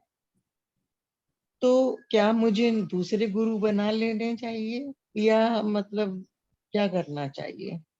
जी जी जी जी, वैसे तो माता जी शास्त्र कहते हैं कि दीक्षा सिर्फ एक गुरु से ली जाती है और शिक्षा बहुत सारे गुरुओं से ली जा सकती है। पर शास्त्र ये भी कहते हैं कि अगर आपका गुरु, मैं आपकी बात नहीं कर रहा, मैं जनरली बात कर रहा हूँ, अगर कोई गुरु हम देखते हैं कि वो भौतिक इच्छा करने लगा और इंद्र तृप्तियों की ओर जाने लगा, अज्ञानता में आने लगा, तो उसे हम त्याग सकते हैं और दूसरे गुरु बना सकते हैं। अब आपके केस में क्योंकि गुरु ने देह त्यागा है, तो आप एक काम कर सकते हैं माता जी, अगर आपको दोबारा दीक्षा, आप उनसे दीक्षा, आपने दीक्षा ली थी क्या उनसे माता जी? नहीं, सिर्फ मंत्र लिया था, दीक्षा नहीं ली थी। तो फिर तो कोई बात नहीं है, तो फिर आप दीक्षा ले सकते हैं दीक्षा में, तब तो कोई बात नहीं। आप नहीं, दीक्षा में फर्क क्या है? दीक्षा में और जैसे मैंने गुरु बनाए थे, उन्होंने बाकायदा मंत्र लेकर के मुझे मतलब बनाया था गुरु, मैंने उनको गुरु बनाया था। बिना दीक्षा के तो मंत्र नहीं मिलता है माता जी, दीक्षा जब होती है तभी मंत्र मिलता है। तो उन्होंने संकल्प वगैरह सब छुड़वाए थे, वो मुझे पता नहीं है दीक्षा क्या होती है। जी जी जी, तो दीक्षा का अर्थ होता है कि आप अपने गुरु को वचन देते हैं कि आप नियमों का पालन करेंगे। जैसे इस्कॉन में है, आप 16 माला का जाप करेंगे, आप 4 नियमों का पालन करेंगे, तो इसको हम दीक्षा कहते हैं। और दीक्षा में गुरु आप पे बहुत बड़ी कृपा करते हैं, क्योंकि गुरु आपका दायित्व उठा लेते हैं। और जब गुरु किसी को दीक्षा देते हैं तो प्रभुपाद जी कहते थे कि जब तक हर एक शिष्य को भगवत धाम की प्राप्ति नहीं होती, गुरु वापस आते रहते हैं, क्योंकि उन्होंने हर शिष्य की जिम्मेदारी ली है। और जब शिष्य गलत काम करते हैं और नियमों का पालन नहीं करते, तो उसका जो दुष्परिणाम है गुरु को भी भोगना पड़ता है। तो दीक्षा जो है वो गुरु की हमारे पे असीम कृपा है, तो इसे दीक्षा कहते हैं माता जी। तो अगर आपको श्योर नहीं है तो ऐसी कोई बात नहीं है, आप जहाँ रहते हैं उसके नजदीकी इस्कॉन मंदिर में आप जा सकते हैं। वहाँ पे जो प्रेसिडेंट है, जो दीक्षा अरेंज करते हैं, आप उन्हें बताएं, तो हो सकता है माता जी आपको अलाउ हो जाए दीक्षा लेना। क्योंकि अगर आप कृष्ण भक्ति करना चाहते हैं और आपके गुरु ने दे त्यागा है, तो हो सकता है आप उनसे संपर्क करें माता जी, वो आपका मार्गदर्शन जरूर करेंगे। अच्छा, जी जी जी, ठीक है प्रभु जी। इस्कॉन मंदिर है माता जी? मैं तो जहाँ रहती हूँ बॉम्बे में रहती हूँ, और बॉम्बे में तो बहुत मंदिर है माता जी इस्कॉन के। हाँ वहाँ पर है थोड़ा, लेकिन मेरे घर से दूर है, कोई बात नहीं, पर मैं कर लूंगी वो। जी जी, आप जाइए माता जी और आप वहाँ से मार्गदर्शन लीजिए, है ना? जरूर जरूर। हरे कृष्णा माता जी। हरे कृष्णा प्रभु जी। हरे कृष्ण विकास प्रभु जी। हरे कृष्ण प्रभु जी। हरे कृष्ण माता जी। हरे कृष्ण प्रभु जी, दंडवत प्रणाम। दंडवत प्रणाम। प्रभु जी, मेरा प्रश्न ये है कि आपने बताया था प्रभुपाद जी ने एक बुक लिखा था सेकंड चांस। जी जी जी, वो ऑनलाइन अवेलेबल है क्या? क्योंकि आप जानते हैं जैसे मैं ओमान में रहता हूँ तो यहाँ पे उस तरह की सुविधा नहीं है, तो ऑनलाइन अगर अवेलेबल है हिंदी, स्पेशली हिंदी में, तो मुझे काफी सुविधा होगी उसको पढ़ने में। जी प्रभु जी, ऑनलाइन अवेलेबल है, उसका नाम है अ सेकंड चांस। और हिंदी में है कि नहीं वो मुझे चेक करना पड़ेगा प्रभु जी।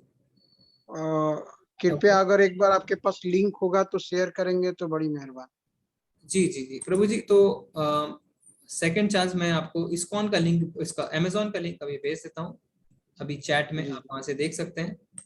और आप वहीं पे सर्च भी कर सकते हैं कि वो जो है हिंदी में है कि नहीं, क्योंकि वहां पे जब आप जाएंगे तो आपको उसमें लैंग्वेज करके पता चल जाएगा कि वो हिंदी में है कि नहीं। और आप ओमान में रहते हैं तो आप ये भी देख सकते हैं कि ओमान में डिलीवरी है कि नहीं। जी, यहाँ पे अमेजन का डिलीवरी नहीं है, यहाँ पे एक बड़ा प्रॉब्लम है। वहाँ का तो जो लोकल, वहाँ पे जो कांग्रीगेशन है ना प्रभु जी इस्कॉन का, हाँ हाँ, तो इस्कॉन के कांग्रीगेशन में आप जाके पता करिए, क्योंकि बाहर जो मिडिल ईस्ट में बहुत कांग्रीगेशन है, तो वहाँ पे जो कांग्रीगेशन लीडर है उनको आप कहिए कि मुझे ये किताब चाहिए, तो कहीं ना कहीं वो मंगवा के रखते हैं इंडिया से, तो आपको मिल सकती है प्रभु जी। जी प्रभु जी। दूसरा प्रश्न मेरा ये है जी कि जैसे नॉर्मल जो व्यक्ति हैं उनको जन्माष्टमी मनाने के लिए कृष्ण भगवान का जो फोटो है उसके थ्रू मना सकते हैं, या लड्डू गोपाल को रखना जरूरी होता है? नहीं नहीं प्रभु जी, अब इस्कॉन मंदिर में तो लड्डू गोपाल की पूजा नहीं होती है ना, उसमें जो अभिषेक करते हैं वो राधा कृष्ण जी का ही अभिषेक करते हैं। तो अगर आप, अच्छा। हाँ, आप फोटो से भी कर सकते हैं, क्योंकि घर में अर्च विग्रह को स्थापित करने के बहुत ज्यादा नियम है, बहुत ज्यादा सेवा करनी पड़ती है, तो अक्सर लोग फोटो रखते हैं, तो आप फोटो रख के भी कर सकते हैं प्रभु जी, है ना, कोई इसमें दिक्कत नहीं है। जी जी जी। हरे कृष्णा प्रभु जी, धन्यवाद प्रणाम। माता जी कुछ चैट है, मैं देख लेता हूँ। जी प्रभु। शिव कुमार प्रभु जी कह रहे हैं सब कुछ कृष्ण भगवान का है और हम उनके दास हैं, इस पृथ्वी पर हमारा कुछ भी नहीं है, हमें सिर्फ भगवान की भक्ति करनी चाहिए और हर पदार्थ के स्वामी भगवान श्री कृष्ण। जी प्रभु जी, आपने बहुत ही सुंदर तरीके से संक्षेप में इस मैसेज को लिखा है, ठीक है। सोनी माता जी कुछ कह रहे हैं कि कहते हैं भगवान एक हैं और उनकी पूजा करनी चाहिए, तो प्रभु जी ये हमारे सारे पर्व त्योहार अलग अलग भगवान की पूजा के साथ मनाते हैं, तो इसका, तो माता जी जैसा हमने कहा है वेदों में क्या है, कर्मकांड, क्योंकि कर्मकांड जब आप करते हैं तब क्या होता है, आपकी चेतना की शुद्धि होती है। तो जितने भी बार त्योहार पर्व आदि हम बनाते हैं देवी देवताओं के लिए, तो कहीं ना कहीं हमारे अंदर धीरे धीरे जो है समर्पण का भाव आना शुरू होता है। मान लीजिए कोई नास्तिक है जो बिल्कुल भी नहीं मानता, जो पर्व भी नहीं बनाता, तो उससे तो आपकी चेतना अच्छी हुई ना। फिर जब आप ऐसा करते हैं तो धीरे धीरे आपकी चेतना और शुद्ध होती है, अब आप फिर भक्ति के लिए तैयार होते हैं। तो कर्म कांड से कर्म योग से ज्ञान योग से ध्यान योग और फिर ध्यान योग से भक्ति योग, इसे योगा लैडर कहते हैं। ठीक है माता जी। तो कर्म कांड से हमें ऊपर उठना चाहिए और उससे हमारी चेतना ऊपर उठने के लिए तैयार होती है। दिक्कत कब आती है? जब हम कर्म कांड से भौतिक इच्छाएं में बहुत ज्यादा लिप्त हो जाते हैं। तो भौतिक इच्छाओं में लिप्त नहीं होना है, हमें धीरे धीरे ऊपर उठना है। ठीक है माता जी। अंकुर ओहरी प्रभु जी कह रहे हैं कि मैंने भी जो गुरु धारण किए हैं उन्होंने सिर्फ बीज मंत्र दिया है, वो भी हजारों लोगों के सामने अकेले में, कोई दीक्षा नहीं। और हमारी तसल्ली नहीं है क्योंकि ना तो हम उन्हें अकेले में नहीं मिल सकते, तो हमें ऐसे गुरु धारण करना चाहिए जिसे हम चाहें। ठीक प्रभु जी, ऐसा नहीं है। तो उसमें क्या होता है कि जैसे अब महामंत्र है ना, इस्कॉन में जो महामंत्र है वही बीज मंत्र है, वही जो हम दीक्षा लेते हैं तो हमें मिलता है ये मंत्र। तो इसकी भी एक कथा आती है कि ये पहले मंत्र गोपनीय था, पर जब उनके गुरु ने उनको ये मंत्र दिया तो उन्होंने कहा कि ये मंत्र जो है ये आपको भगवत धाम पहुंचा सकता है। तो शिष्य ने क्या किया? शिष्य ने छत पे जाके जोर जोर से इस मंत्र का उच्चारण किया। गुरु बड़े ही क्रोधित हुए, पर उन्होंने कहा कि आप मुझे जोर दंड देना चाहते हैं दें, पर यह मंत्र इतना उपकारी है तो मैं चाहता हूँ समस्त मानव जाति का इससे कल्याण हो। तो तब से यह मंत्र जो है ये सबको मिलने लगा। और गुरु से मिलना जरूरी नहीं है प्रभु जी कि आप मिल ही पाए। इस्कॉन में भी अभी जैसे जो गुरु हैं जो दीक्षा देते हैं, हो सकता है वो बहुत बिजी रहते हो, आप उनसे ना मिल पाए, पर शिक्षा गुरु जो है, जो आपके नजदीकी टेम्पल है, उनके थ्रू आप जो है सारा कार्य करते हैं। तो हमें मन में ऐसा भाव नहीं लाना है, क्योंकि हो सकता है वो बिजी है, पर उनके नीचे जो शिक्षा गुरु है, उनके अंडर में जो काम करते हैं, उनके थ्रू जो है हम बात कर सकते हैं ना प्रभु जी। ठीक है प्रभु जी। हरे कृष्ण हरे कृष्ण। ठीक है, आज का यहाँ पे प्रश्न सारे खत्म होते हैं। आप सबका बने रहने के लिए बहुत बहुत धन्यवाद। तो आप याद रखें कि आज के 9वें अध्याय में हमने 34वां श्लोक जो था उसको श्लोक ऑफ द डे बनाया है। कल आप उसका अभ्यास करके आए, हम पठन करेंगे। सभी वैष्णवों के चरणों में प्रणाम। वांछा कल्पतरुभ्यश्च कृपा सिंधु एव च पतितनां पावनेभ्यो वैष्णवेभ्यो नमो नमः। अनंत कोटि वैष्णव वृंद की जय। श्रील प्रभुपाद की जय। सभी को धन्यवाद प्रणाम। हरे कृष्ण माता जी। हरे कृष्ण प्रभु जी, दंडवत प्रणाम। धन्यवाद प्रणाम। क्षमा करें। हरे कृष्णा प्रभु जी, धन्यवाद हरे प्रणाम। कृष्ण प्रभु जी। हाँ। हरे कृष्ण प्रभु जी।